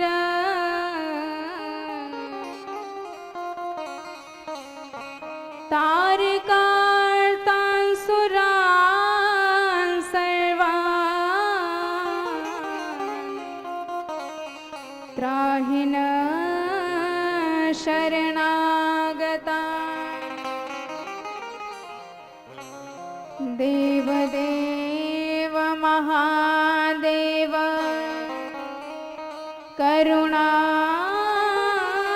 सागर प्रभो, अंतर्यामी सर्वेषां सर्वं जानासि शंकर, सर्वं जानासि शंकर। सारे देवता एक स्वर में रुदन करने लगे, हे अंतर्यामी, आपको तो बताने की आवश्यकता भी नहीं पड़ती। भक्त के हृदय के दुख आप जान जाते हो और जानने के बाद मौन नहीं बैठे रहते हो, आप उस पर तुरंत निर्णय लेते हो, तुरंत उसका उपाय करते हो। आज तारक असुर के कारण हम कितने व्याकुल हैं, दर दर भटक रहे हैं, आपको दया नहीं लग रही है? जब इस प्रकार का शब्द कहा, भोलेनाथ तुरंत गुफा से बाहर आ गए और असमय उनका तेज वहीं पर गिर गया। और जब तेज गिरा तो भगवान भोलेनाथ ने कहा कि यदि इस तेज को किसी ने ग्रहण नहीं किया तो संपूर्ण त्रैलोक्य में प्रलय आ जाएगा। तो अग्निदेव तुरंत कबूतर का वेश बनाए और भगवान के उस गिरे हुए तेज को पान कर गए। पर जैसे ही पान किया तो अग्निदेव सारे देवताओं के मुख कहे जाते हैं, सारे देवताओं के गर्भ में वह तेज समाहित हो गया, सब जलने लगे, तड़पने लगे। तो भगवान ने कहा कि वमन करके इसको बाहर निकालो। वमन कर दिया, वह तेज एक पहाड़ के रूप में हो गया। और इधर क्रोधित होके पार्वती मैया आई और अग्निदेव को भयंकर श्राप देने लगी कि अग्निदेव, तुमने मुझे मातृत्व सुख से वंचित किया है, इसलिए मैं श्राप देती हूं कि सारे देवताओं की स्त्रियां बांझ हो जाएं। और तब से भवानी मैया का श्राप लगा है, किसी भी देवता की स्त्री मां नहीं बन सकती है। और आप देख भी सकते हो, समझ भी सकते हो, 33 कोटि देवता हैं, पर आज तक उनमें एक भी संख्या की वृद्धि नहीं हुई है। क्योंकि संतान होती तब तो वृद्धि होती, पर संतान होती नहीं, इसलिए वृद्धि भी नहीं होती है। तो ये हमारी भवानी मैया का श्राप है देवताओं की स्त्रियों के लिए। शिव तत्वम न जानासि मूर्खोसी, सूर्य कार्यकृत अग्नि को भयंकर श्राप दिया है पार्वती मैया ने। और वह तेज भगवान भोलेनाथ ने अग्नि से कहा कि अग्नि, यह तेज ले जाकर के किसी सुलक्षणा स्त्री के गर्भ में स्थापित कर दो, यह आपकी जिम्मेदारी है। और इधर अग्नि आए, गंगा जी में 6 सप्तर्षियों की स्त्रियां स्नान कर रही थी।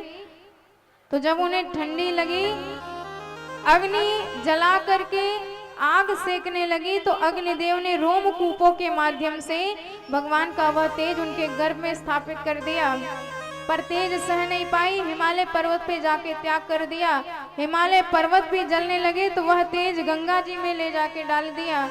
गंगा जी भी जलने लगी तो वह तेज अपने ही पास के सरकंडों में समर्पित कर दिया। और सुलक्षणा गंगा जी के शरीर का जब संपर्क हुआ तो वह तेज दिव्य संतान के रूप में प्रकट हो गया। और यहीं पर हमारे भगवान के प्रथम पुत्र श्री स्वामी कार्तिकेय भगवान प्रकट हुए। बोल कार्तिकेय भगवान की जय हो। कार्तिकेय भगवान जैसे प्रकट हुए तो पैदा होते ही विश्वामित्र को कहा कि आप मेरा जात कर्म संस्कार करवाइए। विश्वामित्र जी ने कहा कि हम क्षत्रिय हैं। तो सबसे पहला आशीर्वाद हमारे कार्तिकेय भगवान ने विश्वामित्र को दिया कि आप आज से ब्राह्मण कहे जाएंगे। विश्वामित्र महर्षे त्वम् ब्रह्मर्षिर्नात्र संशय वसिष्ठाद्याश्च नित्यं वै प्रशस्यन् शक्ति चादरात्। और तब विश्वामित्र उसी दिन से ब्रह्म ऋषि की संज्ञा प्राप्त किए और कार्तिकेय भगवान का जात कर्म संस्कार इत्यादि करवाया। और कार्तिकेय भगवान बाल रूप में विराजमान थे। 6 कृत्तिकाओं की स्त्रियां आई और 6 ने देखा इतना गजब का बालक। 6 आपस में लड़ने लगे कि इस बालक को सबसे पहले मैं दूध पिलाऊंगी। हमारे कार्तिकेय भगवान इतने दयालु इतने कृपालु हैं कि भगवान ने 6 मुख तुरंत बना लिए और 6 स्त्रियों के दूध एक साथ पिए। और तब से इनका नाम पड़ गया खडानन कार्तिकेय। बोल खडानन कार्तिकेय भगवान की जय हो। त्रिखट कनेत्रो रस वक्त्र शोभि। और इस प्रकार जब थोड़े से बड़े हुए गौरी मैया को पता चला तो सबसे पता करवा के अंतिम में जैसे ही पता लगा कि मेरा बच्चा कृतिकाओं के पास है तो गौरी मैया ने सिंहासन भिजवाया और नंदीश्वर से कह करके तब कार्तिकेय भगवान को कैलाश में वापस लेके आए। कुमारोपी विनीत आत्मा। तो विनीत होकर के कुमार उन 6 स्त्रियों को समझाए कि माँ आपसे हम कभी अलग नहीं होंगे, आप सब चिंता मत करो, पर जो मुझे जन्म दी है उन माता के पास मुझे जाना ही पड़ेगा।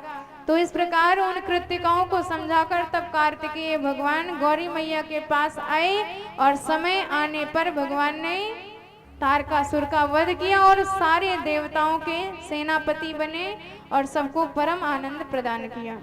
बोल भक्त वत्सल भगवान की जय हो। तब तक शौनकादि ऋषियों ने प्रश्न किया कि महाराज अब आपने कार्तिकेय भगवान का तो वृत्तांत सुनाया, पर अब हम भगवान गणेश का वृत्तांत सुनना चाहते हैं। तज्जन्म चरितम दिव्यम सर्वमंगल मंगलम अधुना श्रोतुमे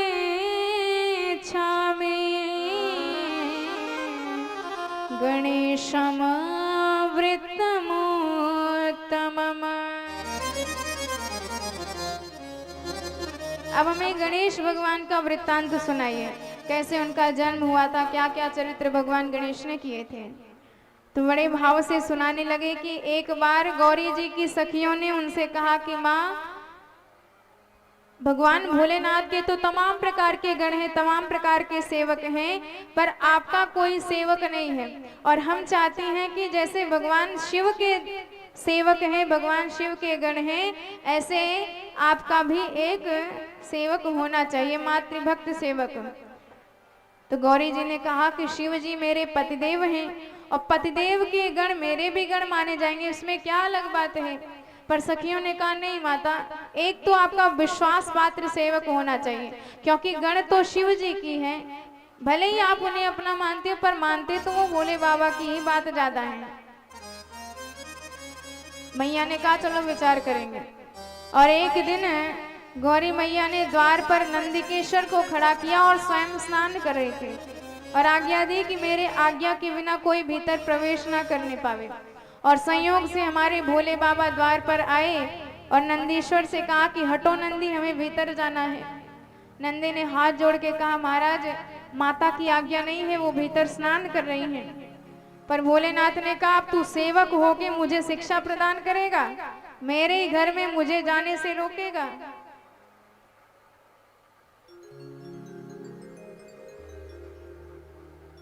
जब ये बातें कही तो नंदीश्वर ने कहा कि आपको कौन रोक सकता है महाराज, आपका ही घर है, आप जाइए। और जब भोलेनाथ भीतर प्रवेश किए, स्नान करती हुई गौरी मैया ने देखा तो अत्यंत लज्जा महसूस हुई, भीतर प्रवेश कर गई और सखियों से कहने लगी कि सच कहा था तुमने, भोले बाबा के गण आखिर मानते तो बात भोले बाबा की है। मैंने कितना समझाया नंदीश्वर से, पर नंदीश्वर ने भी मेरी आज्ञा का उल्लंघन कर दिया। और यही विचार करके स्नान करती हुई गौरी मैया अपने ही उबटन से एक दिव्य पुरुष का निर्माण कर देती हैं। विचार्ये तेज सा देवी वपुसममल संभवम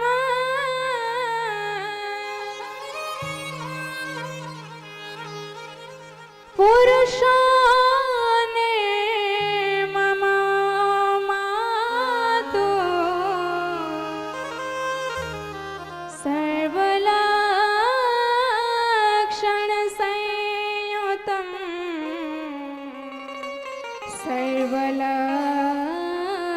सर्वलक्षण संयुतम। अपने ही शरीर के मल से एक दिव्य पुरुष का निर्माण कर दिया गौरी मैया ने। और परम आनंद की बात, एक बार कृपा दृष्टि मात्र डाली उस पर तो उसमें प्राणों का संचार हो गया। दिव्य भव्य चमचमाता हुआ एक बालक बन के तैयार हो गया। मैया ने पीतांबरी पहनाई, वस्त्र उड़ाया और माथे पर लाल तिलक लगाया और हाथ में एक लाठी प्रदान करी और कहा कि बेटा तू आज से मेरा पुत्र कहा जाएगा और मेरी आज्ञा सदा मानना। हे पुत्र शृणु मद्वाक्यम द्वारपालो भवाद्य में मत पुत्र स्वम मदीयोसे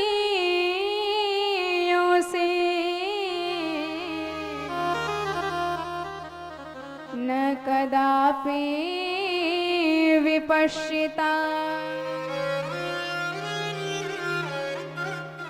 और माता ने आज्ञा दी कि मैं इस लाठी में अनंत बल तुम्हें प्रदान करती हूँ, तुम्हें अनंत शक्ति प्रदान करती हूँ। नित्य मेरा द्वारपाल बन, मातृभक्त सेवक बन खड़ा रहना।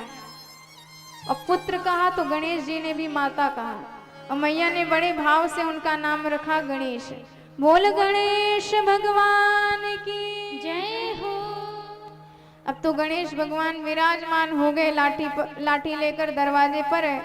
और माँ स्नान कर रही थी और संयोग से एक दिन फिर भोले बाबा आ गए और जैसे दरवाजे पर खड़े उस सुंदर बालक को देखा तो परम गदगद हो गए। कितना सुंदर वह दिव्य बालक है। सर्वावयव निर्दोषम सर्वावयव सुंदरम विशालम सर्वसौभाग्यम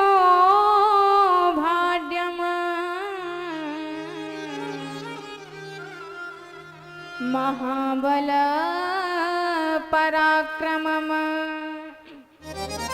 भोलेनाथ ने कहा कि बेटा कौन हो तुम? गणेश जी ने कहा कि मैं अपनी माता का बेटा हूँ, गिरिजा का पुत्र हूँ। यह बात सुन के भोलेनाथ तो परम गदगद हो गए। उन्होंने कहा अच्छा पुत्र तो मुझे भीतर जाने दे। गणेश जी ने कहा नहीं, ये काम नहीं हो सकता है। मेरी माँ की आज्ञा है कि जब तक वो आज्ञा ना दे मैं किसी को भीतर ना जाने दूं। तो शिव जी ने कहा कि पुत्र, यदि तू मेरा परिचय जानता तो ऐसा नहीं करता। मैं तुम्हारी उसी गिरजा मैया का पति हूँ, उनका स्वामी हूँ, इसलिए अब मुझे भीतर जाने दे। शिवा हमिति नान्य था, मैं शिव हूँ। ये बात कही तो हमारे गणेश जी ने कहा, आप जो हो सो अनंत प्रणाम, पर महाराज जब तक आज्ञा नहीं मिलेगी भीतर नहीं जाने देंगे, आप चाहे जो हो। अब शंकर जी को तो बड़ा गुस्सा लगा। उन्होंने कहा, अच्छा हमारा भवन, हमारी पत्नी और हम ही को भीतर जाने से रोकता है, चलो हटो, जाने दो। अब जब जबरदस्ती करी, गणेश जी को भी गुस्सा आई, लाठी उठाई और भोलेनाथ के ऊपर एक लाठी जमा दी। तादितस्तेन यश्चा वै स गणेशो महाबलः। और गणेशेन महेश्वर है, गणेश भगवान से मार खा के शंकर जी को तो अच्छा नहीं लगा, पर छोटा सा बालक है इसलिए दया लग रही है। शिव जी तुरंत लौट के गए, अपने सारे गणों से कहा कि जाओ दरवाजे पर जो बालक खड़ा उसको शिक्षा प्रदान करो। गम्यतां ताडितां चौसाम यह कर्षित प्रभवेदिह।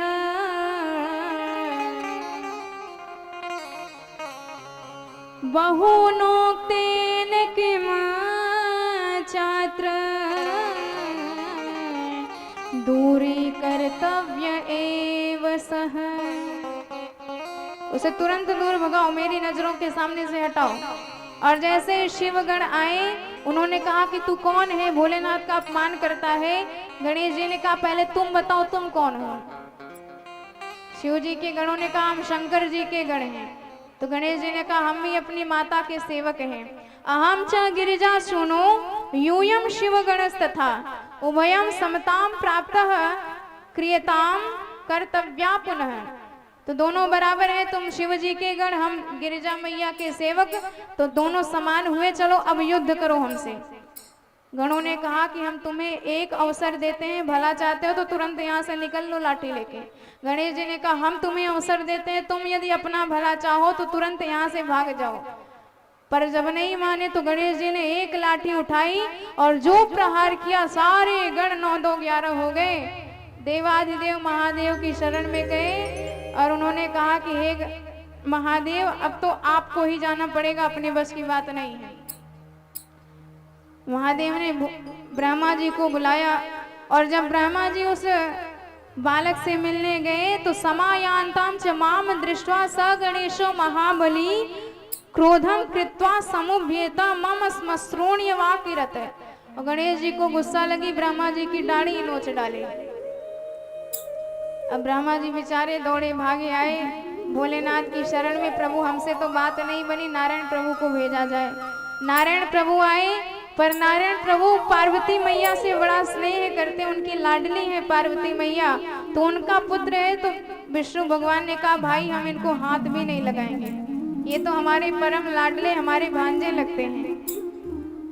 विष्णु भगवान ने भी हाथ खड़े कर दिए। अब तो भोलेनाथ को लगा कि यदि हमने इस बालक को दंड नहीं दिया तो फिर उद्दंड हो जाएगा। नहीं चाहता हूं, पर फिर भी मुझे इस पर अपने त्रिशूल का प्रहार करना ही पड़ेगा। और जैसे ही भोलेनाथ आए, एतदंतरमासाद्य शूलपाणि तथोत्तरे आगत्य च त्रिशूलेन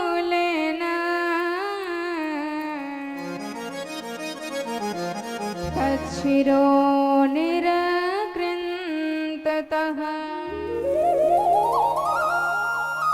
पीछे से हमारे भोलेनाथ आए और एक त्रिशूल का प्रहार किया तो गणेश जी का सिर धड़ से अलग हो गया।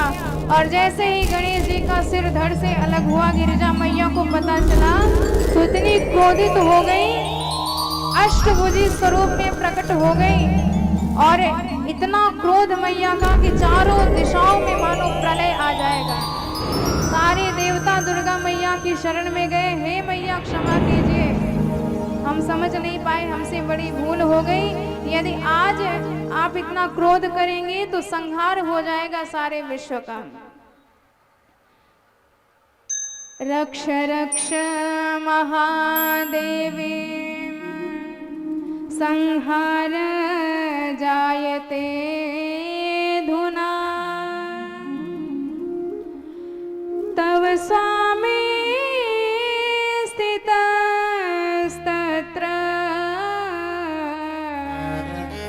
शिवै वै नात्र संशयः।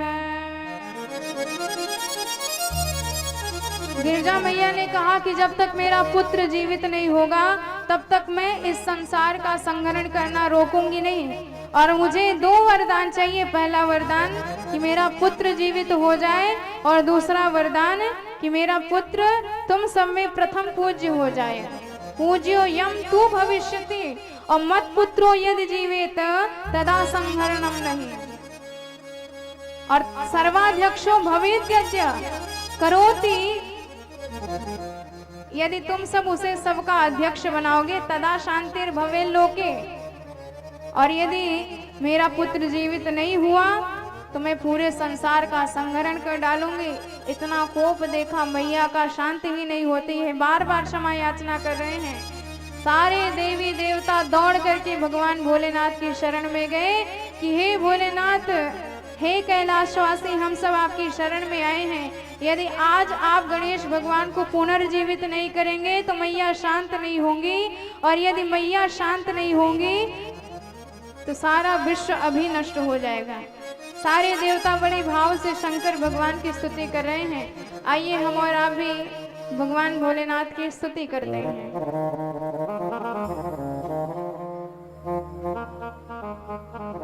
बोल भक्त वत्सल भगवान की जय हो। कैलाश की निवासी नमो बार बार हो। आयु शरण तिहारी प्रभु तार तार दो। कैलाश की निवासी नमो बार बार हो, नमो बार बार हो। आयु शरण तिहारी प्रभु तार तार दो। आयु शरण तिहारी प्रभु तार तार दो। कैलाश के निवासी नमो बार बार हो, नमो बार बार हो। आयु शरण तिहारी प्रभु तार तार दो। आयु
मुझको निहार तू, मुझको निहार तू, आए शरण तिहारी भोले तारे तारे तू, आयो शरण तिहारी भोले तारे तारे तू।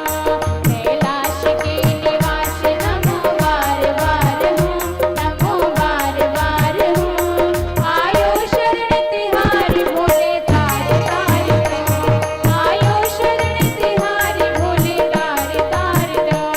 कैलाश के निवास भोले बार बार हूँ, नमो बार बार हूँ, आयो शरण तिहारी भोले तारे तारे तू, आयो शरण तिहारी भोले तारे तारे तू, आयो शरण तिहारी भोले तारे तारे तू, आयो शरण तिहारी भोले तारे तारे तू, आयो शरण तिहारी भोले तारे तारे तू।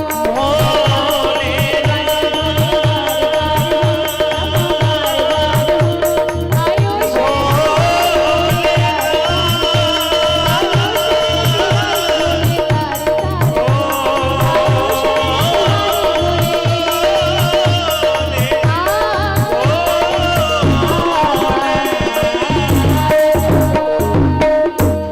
बोले शंकर भगवान की जय हो। सारे देवता भगवान की शरण में गए कि यदि आज आपने गणेश जी को जीवित नहीं किया तो माता सारे जगत का संहार कर डालेंगी। तुरंत भगवान ने आदेश दिया कि जाओ उत्तर दिशा में जो सबसे पहला सिर मिले वही लेके आओ और इनके धड़ में हम संयोजित करेंगे। और एक गज का शीश मिला तो उसी गज के शीश को गणेश जी के धड़ में संयोजित किया और हमारे गणेश जी को पुनर्जीवित किया और तब से प्रभु का नाम पड़ गया गजानन। बोल गजानन भगवान की जय हो। और हमारी मैया पार्वती ने बड़े भाव से गणेश जी को दुग्ध पान कराया। आसन पर बिठा करके, चौकी पर बिठा करके गणेश जी को लाल टीका लगाया, विधिवत लड्डू का भोग लगाया, दूर्वा दल चढ़ाया और खूब विधिवत ढंग से गणेश जी की पूजा करी। त्रिदेव प्रकट हो गए। तीनों देवों ने आशीर्वाद दिया कि गणेश आज से हम आपको आशीर्वाद देते हैं कि हमारी पूजा से पहले आपकी पूजा होगी और जो आपकी पूजा छोड़ करके हमारी पहले पूजा करेगा उसका सारा कार्य विफल हो जाएगा।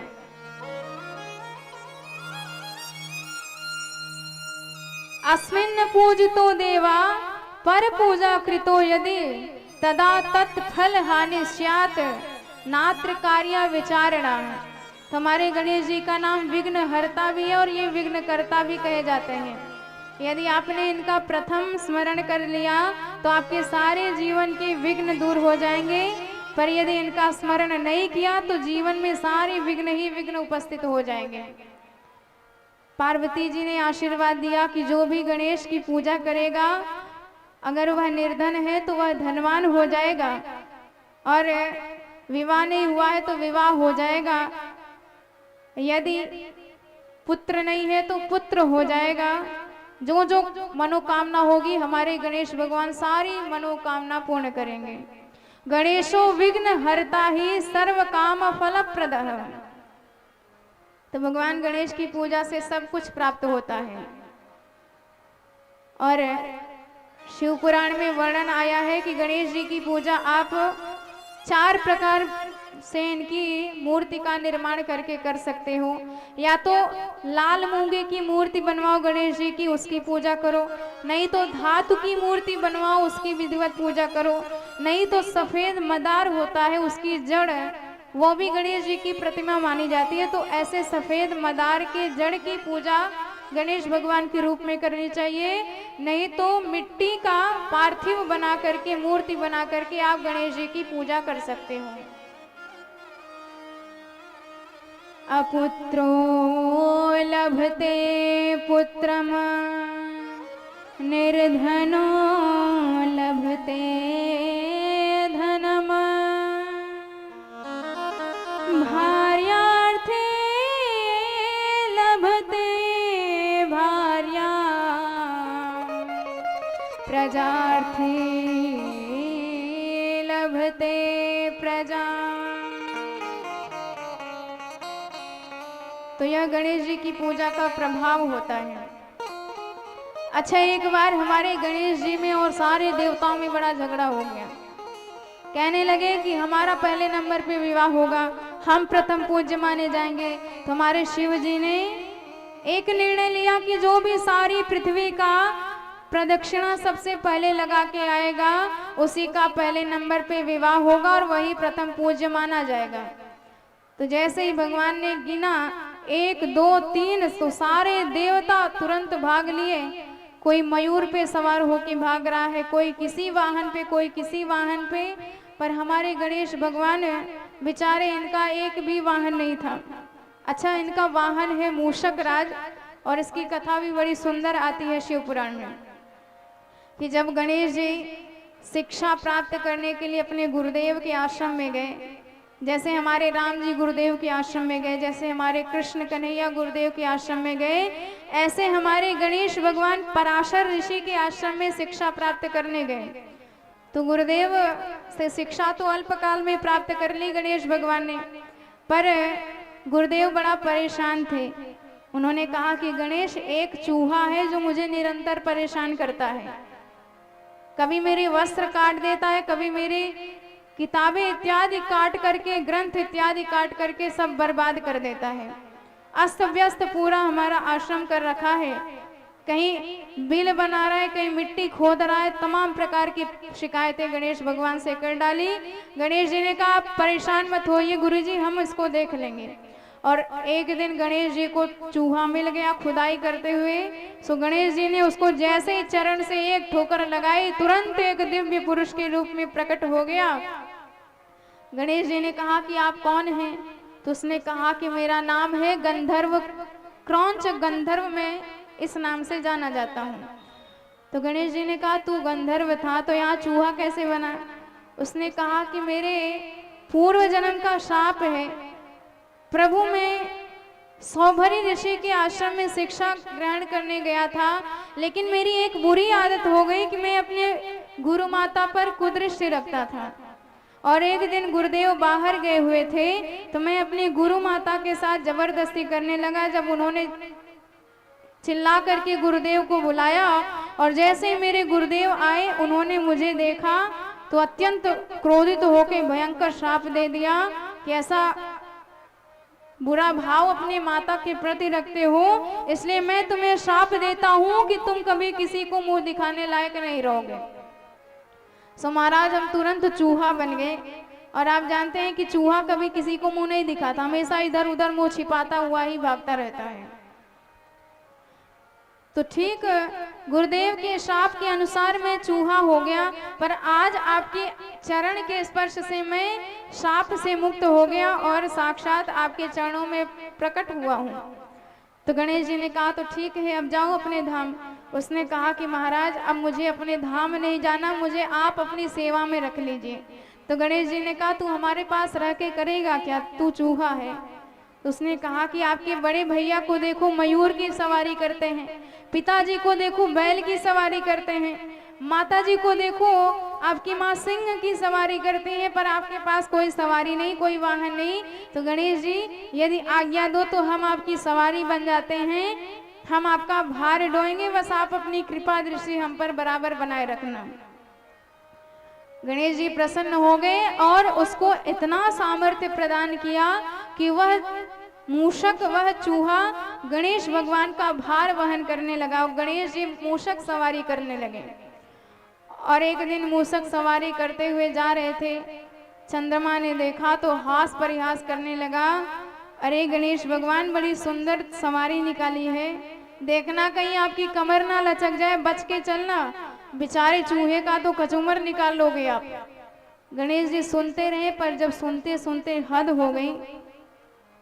इसलिए कहा जाता है पहले तोले तब बोले, पहले विचार कर ले तब वाक्य मुंह से निकाले, नहीं तो अर्थ का अनर्थ हो जाया करता है।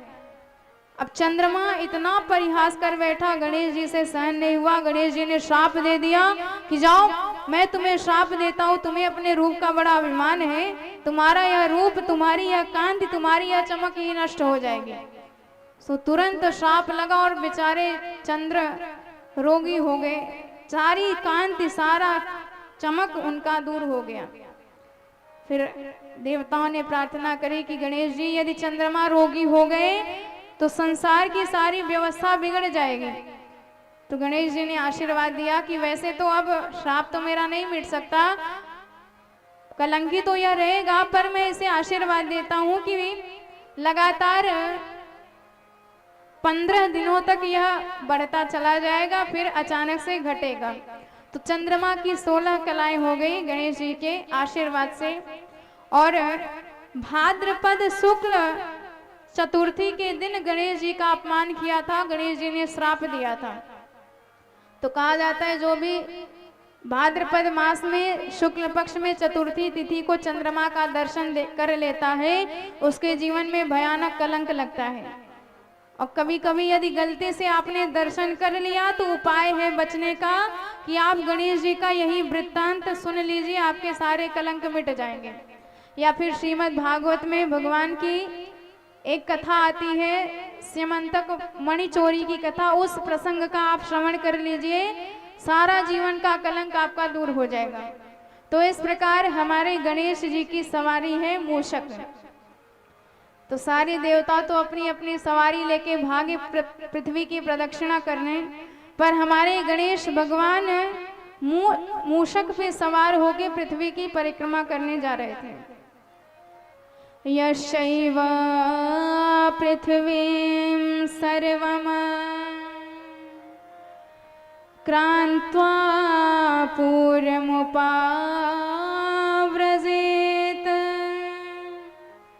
तस्यैव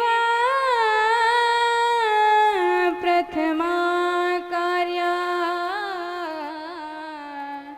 विवाह शुभ लक्षणा।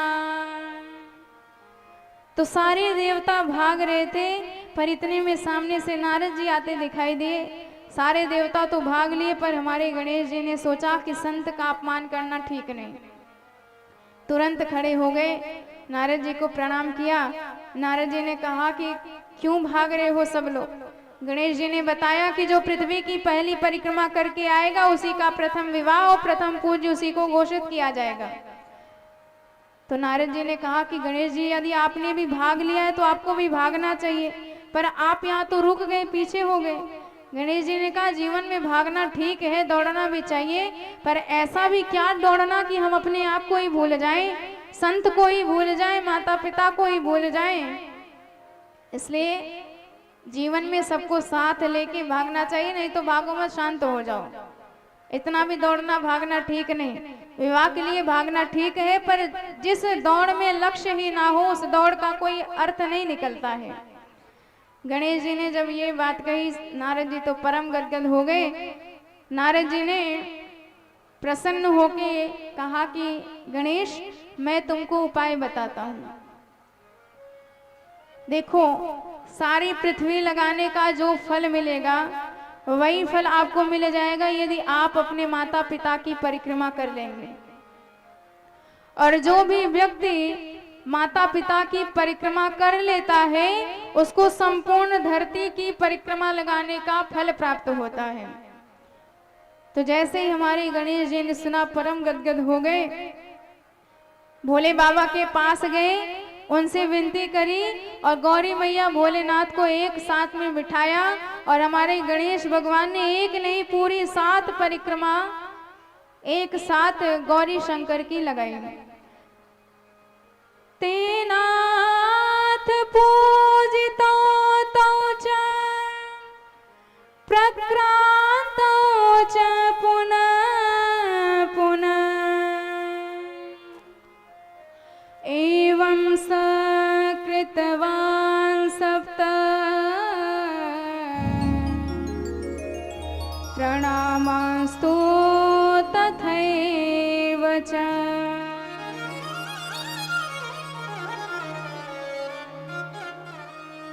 गणेश भगवान ने बड़े भाव से प्रणाम करके 7 प्रदक्षिणा गौरी शंकर की लगाई और तब तक सारे देवता धरती की परिक्रमा लगा के आए। पर इधर देखा कि हमारे गणेश जी का प्रथम विवाह भी हो गया है और प्रथम पूज्य भी घोषित हो गए हैं। सारे देवता बड़े क्रोधित हुए, शिव जी से कहने लगे कि गणेश जी तो गए ही नहीं थे पृथ्वी की परिक्रमा लगाने, और इनका विवाह पहले कैसे कर दिया आपने। तो इस पर हमारे गणेश जी ने कहा कि पिताजी, मैंने अपने गुरुदेव से शिक्षा प्राप्त करी है, और शास्त्रों के और संतों के मुख से हमने यह सुना है कि माता पिता का स्थान धरती और आकाश से भी ऊंचा होता है। यदि किसी ने भी माता पिता की पूजा करके परिक्रमा लगाई तो सारी धरती की परिक्रमा लगाने का फल परिणाम प्राप्त होता है। पितृश पूजनम कृत्वा प्रक्रांतं च करोति वै तस्य वै पृथ्वी जन्यम फलं भवति निश्चितम्। तो पिताजी, यदि ये बात गलत है तो कह दो शास्त्र झूठे हैं, संत झूठे हैं, आप भी झूठे हैं, गुरुदेव भी झूठे हैं, कह दीजिए। अब जब ये तर्क हमारे गणेश जी ने दिया, गणेश जी बुद्धि के देवता हैं, शिव जी प्रसन्न हो गए। शिव जी ने कहा कि गणेश जी की बात एकदम सत्य है, इसलिए गणेश जी ही सर्व पूज्य, प्रथम पूज्य माने जाएंगे। और हमारे गणेश जी का विवाह रिद्धि और सिद्धि नाम की 2 कन्याओं के साथ हुआ, और इनके क्षेम और लाभ 2 पुत्र हुए। और इस प्रकार हमारे गणेश जी समाज में यही शिक्षा देते हैं कि यदि आप घर में असहाय माता पिता को छोड़कर बाबा के भी धाम में जा रहे हो तो आपका उस धाम में भी जाना व्यर्थ होगा, निरर्थक होगा, निष्फल होगा। इसलिए कभी भी माता पिता को असहाय छोड़कर तीर्थ यात्रा भी नहीं करनी चाहिए। पहले माता पिता की सेवा करिए, पहले उन्हें संतुष्ट करिए, तब जाके आप तीर्थ करोगे, तब उसका परिणाम निकलेगा। पर हमारी तो आदत है कि माता पिता को तो छोड़ दिया और घूमने के बहाने तीर्थ यात्रा का बहाना लेके चल देते हैं। तो आप चाहे ब्रह्मांड भर में कहीं भी चले जाओ, पर माता पिता आपसे नाराज हैं, माता पिता आपसे दुखी हैं, तो कहीं भी जाने के बाद आपका उद्धार नहीं हो सकता है। हमारे विश्वनाथ भी उसी के ऊपर संतुष्ट होते हैं जो अपने माता पिता की सेवा करता है, अपने माता पिता को संतुष्ट करता है। अपहाय गृहं यो वै पितरं तीर्थमाव्रजेत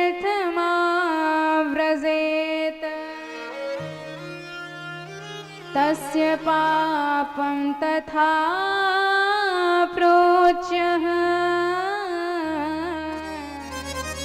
हनने चाति येर्यथा।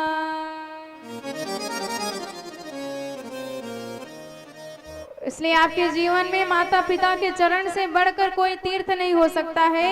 ये हमारे गणेश जी शिक्षा देते हैं। सारे देवता संपूर्ण धरती की परिक्रमा लगा के आए, कुछ नहीं मिला, पर हमारे गणेश भगवान ने माता पिता की परिक्रमा लगाई, सब कुछ मिल गया। इसलिए जीवन में आपके माता पिता भगवान सदृश हैं, पहले उनकी सेवा करिए। हमारे राघवेंद्र सरकार भी यही नियम बताते हैं। भगवान मर्यादा पुरुषोत्तम है और भगवान का चरित्र परम पवित्र है। भगवान ने जो किया है आप उसको कर सकते हो। एक एक बात हमारे राघवेंद्र सरकार की अनुकरणीय है। जीवन में उतारेंगे तो बड़ा आनंद आएगा। सारे दुख, सारे दोष, सारे दारिद्र, सारे ताप संताप मिट जाएंगे। क्योंकि मर्त्यावतार से ही मर्त्य शिक्षणम, भगवान के अवतार के अनेक अनेक कारण हैं। कृष्ण जी के रूप में अवतार लिया तो वाणी से ज्ञान दिया, भगवान ने जो कहा है आप वो करो।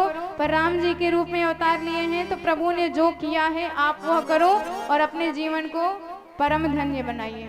हमारे राम जी क्या करते हैं? प्रात काल उठी रघुनाथा,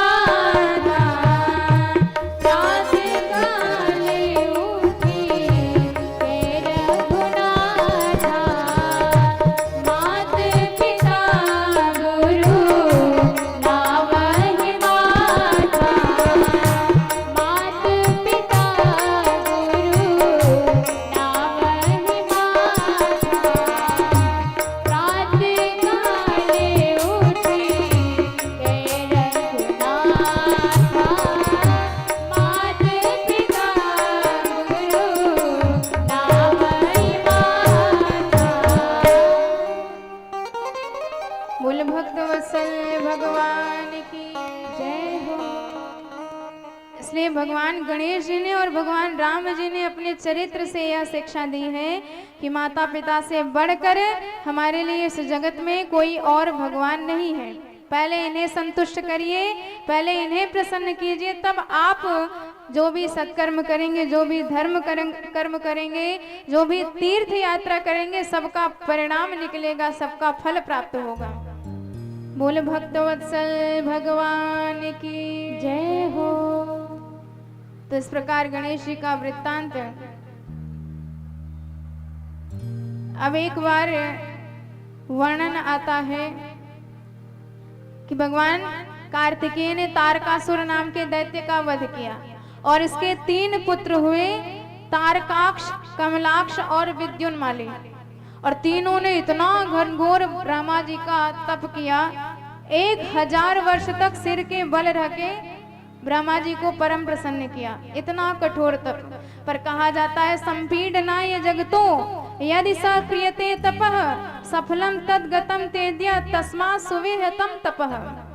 कहा जाता है कि यदि आप धर्म भी कर रहे हो दूसरे का अनिष्ट करने के लिए, यदि पूजा पाठ भी आपकी हो रही है दूसरे के अनिष्ट के लिए, तो उस पूजा पाठ का, उस धर्म कर्म का कोई परिणाम नहीं निकलता है, कोई फल नहीं निकलता है। तो हमेशा धर्म कर्म ऐसा करें, तप ऐसा करें ताकि दूसरों की कल्याण की भावना उसमें निहित हो।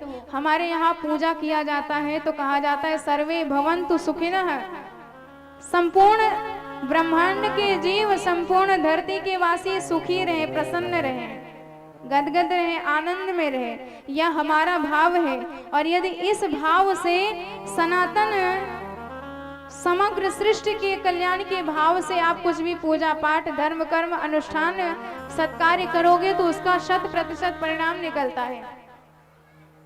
पर इन्होंने दूसरे ही भावना से तपस्या करी और ब्रह्मा जी प्रसन्न हुए। ब्रह्मा जी से कहा अमर बना दो। ब्रह्मा जी ने कहा यही सब मांगते पर मिलता किसी को नहीं है, दूसरा वर मांगो। तीनों ने कहा कि हमारे एक एक पुर हो जाए, एक एक हमारा देश हो जाए, और वह देश ऐसा हो कि विमान की तरह, जैसे फ्लाइट आकाश में उड़ती है ऐसे विमान की तरह वह भी आकाश में उड़े। तो एक को सोने का चाहिए, एक को चांदी का चाहिए, एक को लोहे का चाहिए। ब्रह्मा जी ने कहा विस्तार से बताओ किसे क्या चाहिए। तारकाक्ष ने कहा मुझे सोने का पुर चाहिए, कमलाक्ष ने कहा मुझे चांदी का पुर चाहिए, और विद्युन्माली ने कहा मुझे लोहे का वज्र जैसा पुर चाहिए। और इतना भयंकर ये पुर कि आकाश में उड़ते रहते हैं, भीतर से ये चाहे गोला दागे, चाहे तोप चलाए, चाहे एक पत्थर ही मार दे, जैसे आराम हो जाएगा नीचे। पर यहाँ से चाहे साक्षात भोलेनाथ त्रिशूल चलाए, साक्षात विष्णु भगवान चक्र चलाए, इंद्र वज्र चलाए, पर इस पुर का कुछ भी नहीं हो सकता था। ऐसा आशीर्वाद ब्रह्मा जी से लिया। और ब्रह्मा जी ने कहा कि भाई तुमने विद्युत से चलने वाले पुर की याचना करी है, पर जैसे बिजली से चलने वाले उपकरण को कभी ना कभी चार्ज करना पड़ता है, क्योंकि उसकी सीमा होती है। जैसे आपका मोबाइल फोन, एक सीमा होती है, एक सीमा के बाद डिस्चार्ज हो जाता है, फिर चार्जर लगा के उसको चार्ज करना पड़ता है, एनर्जी देनी पड़ती है। तो तुम्हारा यह पुर भी ऊर्जा प्राप्त करेगा तभी चल सकता है। तो महाराज ऊर्जा कैसे प्राप्त होगी? भगवान ब्रह्मा ने कहा कि ऊर्जा प्राप्त करने का ये उपाय है कि 1000 वर्ष तक तो तुम्हारे तीनों पुर आकाश में उड़ते रहेंगे, पर 1000 वर्ष के बाद तीनों पुर एक दूसरे के ऊपर स्थित हो जाएंगे, एक के ऊपर दूसरा, दूसरे के ऊपर तीसरा, और 45 मिनट तक, अभिजीत मुहूर्त तक एनर्जी प्राप्त करेंगे, ऊर्जा प्राप्त करेंगे। और 45 मिनट तक ऊर्जा प्राप्त करने के अंतर्गत किसी ने भी संहार कर दिया तो तुरंत यह पुर नष्ट हो जाएगा, मर जाएगा। पर 45 मिनट यदि समय बीत गया, फिर उसके बाद तुम्हारे पुर को साक्षात शिव जी भी नष्ट नहीं कर सकते हैं। अब जरा विचार कीजिए, हम तो आज इस काल को आधुनिक मान रहे हैं, पर हमारे ग्रंथों में, हमारे शास्त्रों में न जाने यह सब रचनाएं कब की हो गई हैं, विमान वगैरह कब के निर्मित हो चुके हैं। तो इसी को त्रिपुरासुर कहा जाता है। तो त्रिपुरासुर एक दैत्य नहीं था, ये तीनों दैत्य मिलाकर त्रिपुरासुर थे। तो तीनों पुर इतना आतंक मचाने लगे संपूर्ण ब्रह्मांड पर, सारे देवता घबराए। इंद्र इतना घबराया कि भगवान भोलेनाथ की शरण में आया कि महादेव आप इस पुर का नाश करो, नहीं तो यह हमारा काम तमाम कर देगा। यह एक पत्थर भी फेंकता है तो हमारा यहाँ काम तमाम हो जाता है, और हम यहाँ से वज्र भी चलाते हैं, इसका कुछ भी नहीं हो पाता है। शिव जी ने कहा कि इसका वध मैं नहीं कर सकता। इंद्र घबराए, क्यों महाराज? भगवान शिव ने कहा कि इसलिए नहीं कर सकते क्योंकि यहाँ निवास करने वाले जितने भी लोग हैं सब वैदिक विधि विधान के अनुसार जीवन यापन करते हैं। सदाचरण सबके जीवन में है, सब शिवलिंग की नित्य उपासना करते हैं, नित्य शिवालय में जाते हैं, पूजा पाठ करते हैं, धर्म कर्म नीति मर्यादा का पालन करते हैं। और स्वयं हमारे भोलेनाथ कहते हैं कि जो भी व्यक्ति नित्य शिवलिंग की अर्चना करता है, शिवालय जाता है और धर्म कर्म सत्कर्म शास्त्रों की मर्यादा नित्य मानता है, सदाचरण से रहता है, फिर हम में भी वह सामर्थ्य नहीं, विधाता में भी वह सामर्थ्य नहीं कि उसका बाल भी बांका कर पाए। तो यह नैतिक मर्यादा का परिणाम है। और जिसके जीवन में सदाचार इत्यादि सत्कर्म व्याप्त रहते हैं, फिर उसका कुछ भी अहित कोई नहीं कर सकता। नवग्रह मिल के भी उसका कुछ नहीं बिगाड़ सकते। इसलिए जीवन में सदाचार और भगवान शिव की अर्चना अवश्य उतारिए ताकि आपका परम उद्धार हो सके। देवताओं ने कहा तो महाराज कैसे इसका नाश होगा? तो इस पर शिव जी ने कहा कि जाओ नारायण प्रभु से कहो, कुछ उपाय करेंगे। नारायण प्रभु के पास आए, बड़े भाव से प्रणाम करने लगे। भगवान ने कहा कि चलो ठीक है, कुछ उपाय करते हैं। और भगवान ने तुरंत एक सन्यासी को प्रकट किया और उसके साथ में 4 शिष्य दिए, ऋषि, यति, वीर्य और उपाध्याय। और वह सन्यासी ऐसा था कि मुंह में कपड़ा बांधे था, हाथ में झाड़ू उठाए था और उसने 16,000 श्लोकों वाली एक ग्रंथ की रचना करी जिसमें पाखंड का ही प्रचार किया जाता था। और भगवान ने उसको आज्ञा दी कि तुम जाओ और त्रिपुरासुर में निवास करने वाले सारे लोगों को उनके धर्म कर्म से च्युत कर दो। जो भगवान की नित्य पूजा पाठ करते हैं उस पूजा पाठ से उनको विरक्त कर दो। मुंडिनम म्लानवस्त्रम च गुंफि पात्र समन्वितम दधानम पुंजिकां हस्तम चालयन्तम पदे पदे। अब भगवान ने आदेश दिया गंतुर्मर्हसिनाशार्थ मुंडिस त्रिपुर वासिना, और उसका नाम अरिहन था। भगवान ने कहा कि हे अरिहन सन्यासी, जाओ और उस त्रिपुर में निवास करने वाले सारे लोगों को उनके वैदिक धर्म कर्म से विरक्त कर दो। अब वह सन्यासी गया हाथ में झाड़ू लेके, और जितने भी लोग थे उनको समझाने लगा, बताने लगा कि भगवान इस दुनिया में कुछ नहीं होते, भगवान को मानना बंद करो। इस दुनिया में जो कुछ भी है वह अपना शरीर है, इसलिए शरीर की सेवा करो, क्योंकि शरीर एक बार चला गया तो वापस नहीं आने वाला। अब त्रिपुर में निवास करने वाले भी दृढ़ संकल्पित थे। उन्होंने डांट लगाई कि कहाँ से आए हो, कुछ पता नहीं है, आता जाता नहीं, और हमारे भगवान के विरोध में उल्टा सीधा बोल रहे हो। डांट करके भगा दिया। अब वह सन्यासी विष्णु भगवान के पास आया, कहने लगा महाराज वो लोग तो बड़े दृढ़ संकल्पी, हमने तो खूब प्रयास किया पर उनको जरा भी हम डिगा नहीं पाए। तो इस पर विष्णु भगवान ने नारद जी का ध्यान लगाया और नारद जी से कहा कि यदि आप इनके चेला बन जाओगे, पूरी दुनिया में आपको सब पूछते हैं, आप इनके चेला बन के जाओगे तो लोगों को ज्यादा विश्वास होगा, तब हो सकता है इनकी बात माने। तो आज हमारे नारद जी भी इस सन्यासी के शिष्य बन गए।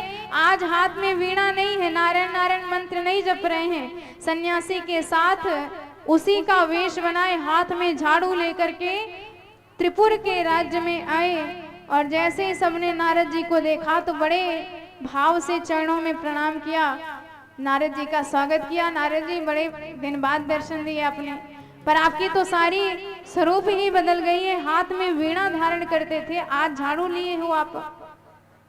नारद जी ने कहा अब तक हम भ्रम में जी रहे थे, पर आज ही पता चला है कि इस जीवन में भगवान कुछ नहीं है। सबने कहा नारद जी आप ऐसी बातें क्यों कर रहे हो?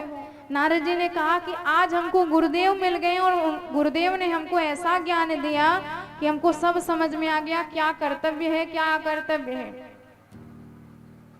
नारद जी ने जब स्वयं अपने मुख से कहा तो लोगों को विश्वास हुआ।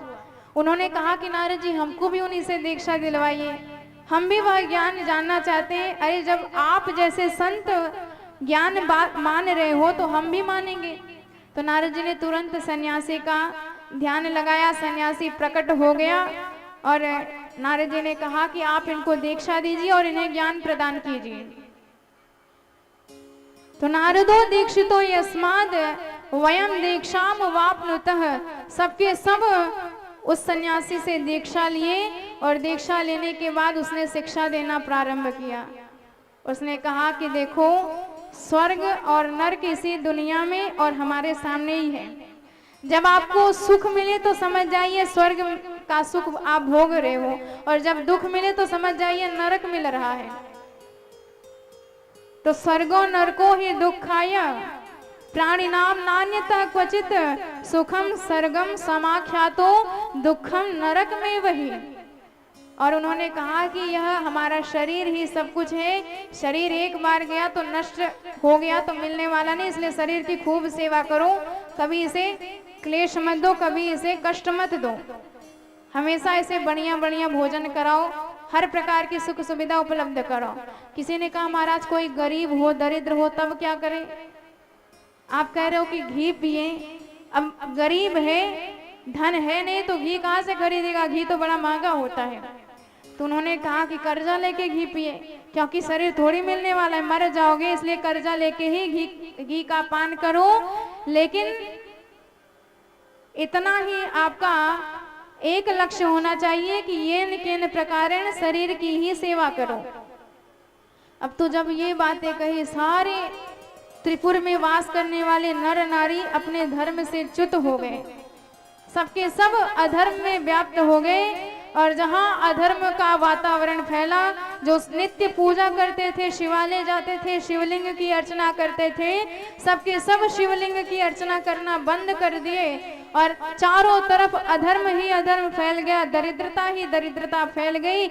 1000 वर्ष के बाद ब्रह्मा जी के कहे अनुसार वही समय आया, तीनों पुर एक दूसरे के ऊपर स्थापित हो गए। और जैसे ही अभिजित मुहूर्त लगा, सारे देवता भगवान भोलेनाथ की शरण में गए और कहा कि हे भोलेनाथ अब वह समय आ गया है, अब तो आपको आना ही पड़ेगा। नमस्ते पार्वती नाथ परमात्मन महेश्वरः नीलकंठाय रुद्राय नमस्ते रुद्ररूपिणे। और जैसे ही देवताओं ने एक स्वर में बुलाया कि भोलेनाथ अब चलिए हमारा उद्धार करिए, तो हमारे भोले बाबा बड़े भाव से खड़े हुए हैं। चारों तरफ पुष्प वर्षा होने लगी, हाथ में त्रिशूल लिए हैं, दूसरे हाथ में डमरू विराजमान है। गजब की झांकी हमारे भोले बाबा देवताओं का कल्याण करने के लिए खड़े हुए हैं। चारों तरफ नगाड़े बज रहे हैं, देवता स्तुतियां कर रहे हैं, गंधर्व गान कर रहे हैं, अप्सराएं नृत्य कर रही हैं। आइए उसी झांकी का हम सब भी वर्णन करते हैं, कैसे हमारे करुणावतार भोलेनाथ सारे देवताओं की रक्षा करने के लिए, त्रिपुरासुर का वध करने के लिए उद्यत हो रहे हैं। बोले भक्तवत्सल भगवान की जय हो। डमरू वाले बाबा तुमको आना होगा, डम डम डमरू बजा दोनों हाथ से ताली की सेवा करते हुए डमरू वाले बाबा तुमको आना होगा, डम डम डमरू बजाना होगा, डमरू वाले बाबा तुमको आना होगा, डम डम डमरू बजाना होगा, माँ गौरा संग गणपति जी को लाना होगा, डमरू वाले बाबा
जाना होगा।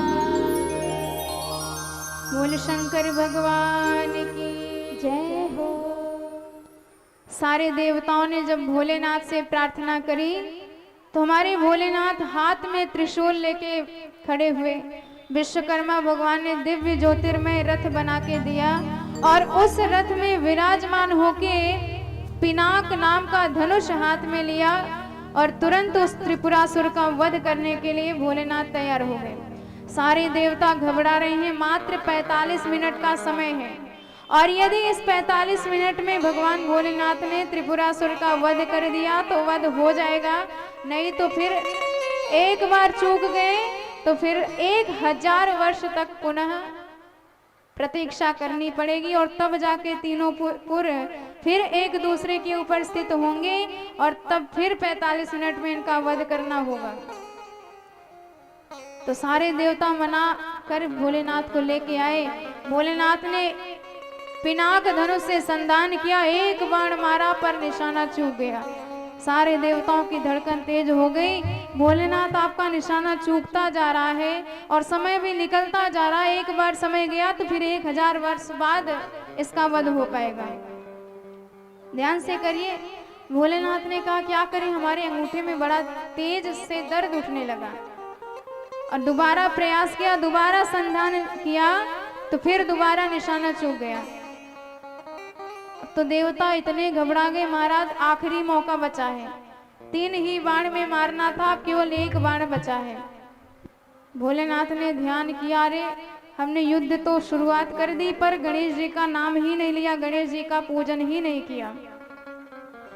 अपनी भूल पर पश्चाताप किए, मन ही मन गिरिजा जी का स्मरण किया और गिरिजा जी से कहा कि गौरी तुम गणेश जी की विधिवत दूर्वा दल इत्यादि से पूजा करो, चंदन इत्यादि सिंदूर इत्यादि भेंट चढ़ाओ, मोदक का भोग लगाओ ताकि हम अपने इस युद्ध में सफल हो सकें।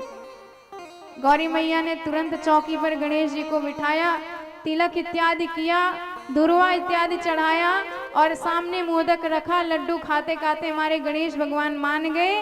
उन्होंने पिताजी से कहा पिताजी युद्ध करिए, विजय आपकी होगी, अपने राम अब विघ्न डालने नहीं आएंगे। गणेश जी की आज्ञा हुई। तुरंत भोलेनाथ ने 1 बाण से संधान किया और 1 ही बाण लगते ही त्रिपुरासुर का भयंकर अंत हो गया, विध्वंस हो गया तीनों पुर और त्रिपुरासुर का वध करने के नाते हमारे भोलेनाथ का नाम पड़ा त्रिपुरारी महादेव। बोले त्रिपुरारी महादेव की जय हो। तो इसीलिए भगवान त्रिपुरासुर का वध किए हैं तो इनका नाम है त्रिपुरारी। तो त्रिपुरासुर एक दैत्य नहीं था, 3 पुर मिला के त्रिपुरासुर हुए थे। तो एक दिन की बात है, इंद्र ब्रह्मा जी के साथ भगवान शिव का दर्शन करने कैलाश की तरफ आया और जब कैलाश की तरफ आया तो भगवान शिव ने सोचा कि चलो इनकी परीक्षा ली जाए। प्रायः प्रदर्शन करने ज्यादा लोग आते हैं, दर्शन करने कम आते हैं। तो भगवान शिव ने एक दिगंबर योगी का वेश बनाया और मार्ग में ही विराजमान हो गए। इंद्र ने जैसे ही देखा तो पूछा भैया ये बताओ भोलेनाथ कहाँ मिलेंगे। अब दिगंबर कुछ बोले ही नहीं, एकदम मौन।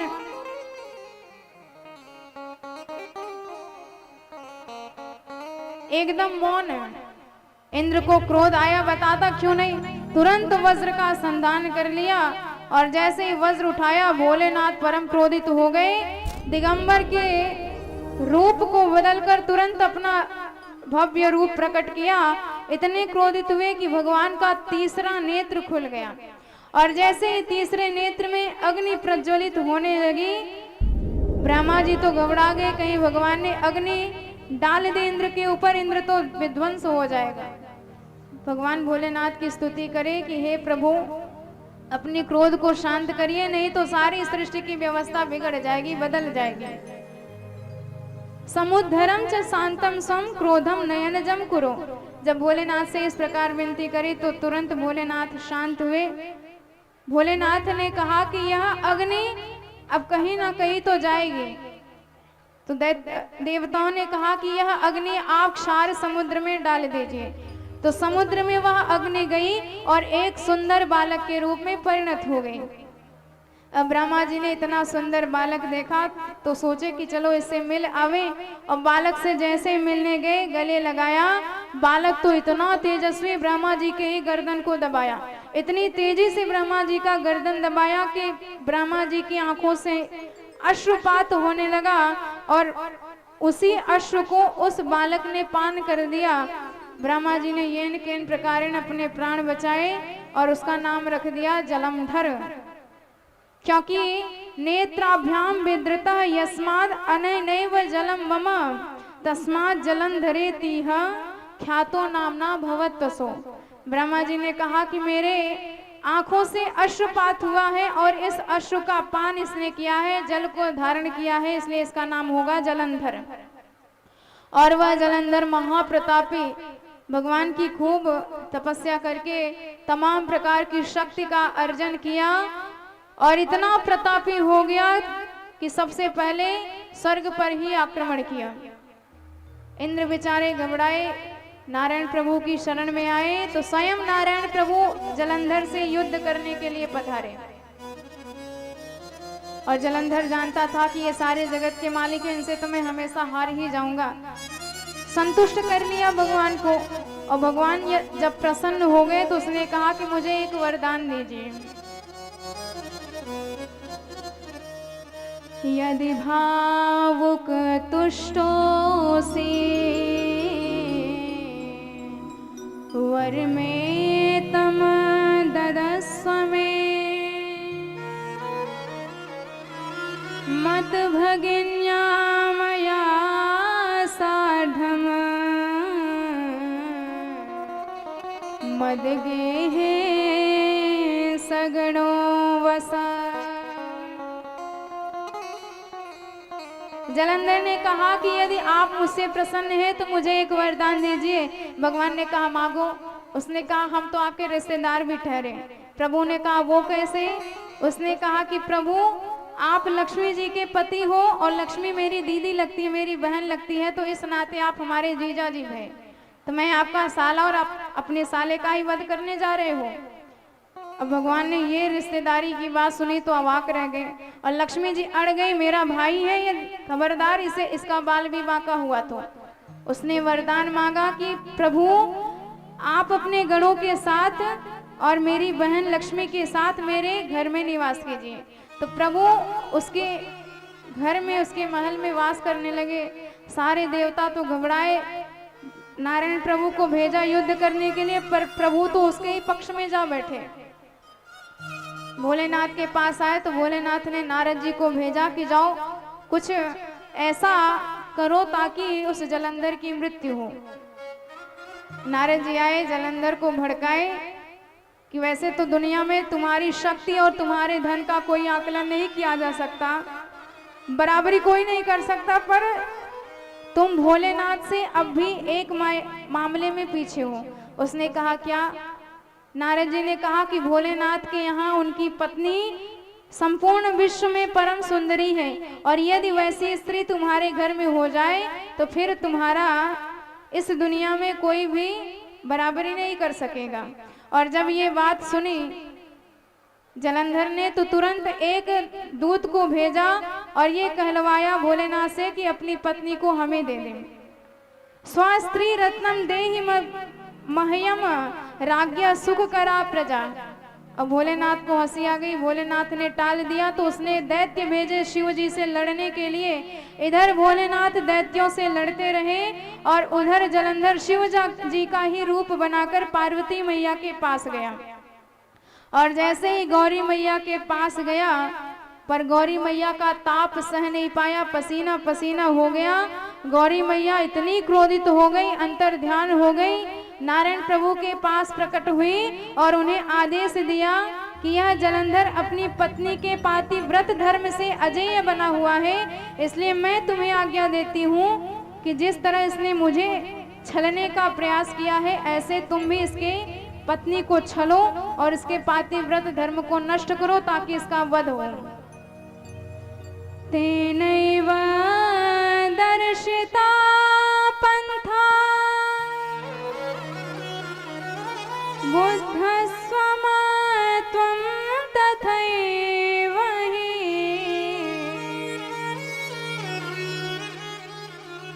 तत्श्रीपातिव्रतं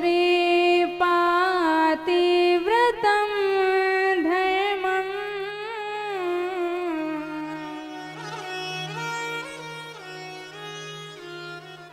भ्रष्टं कुरु मदाज्ञया।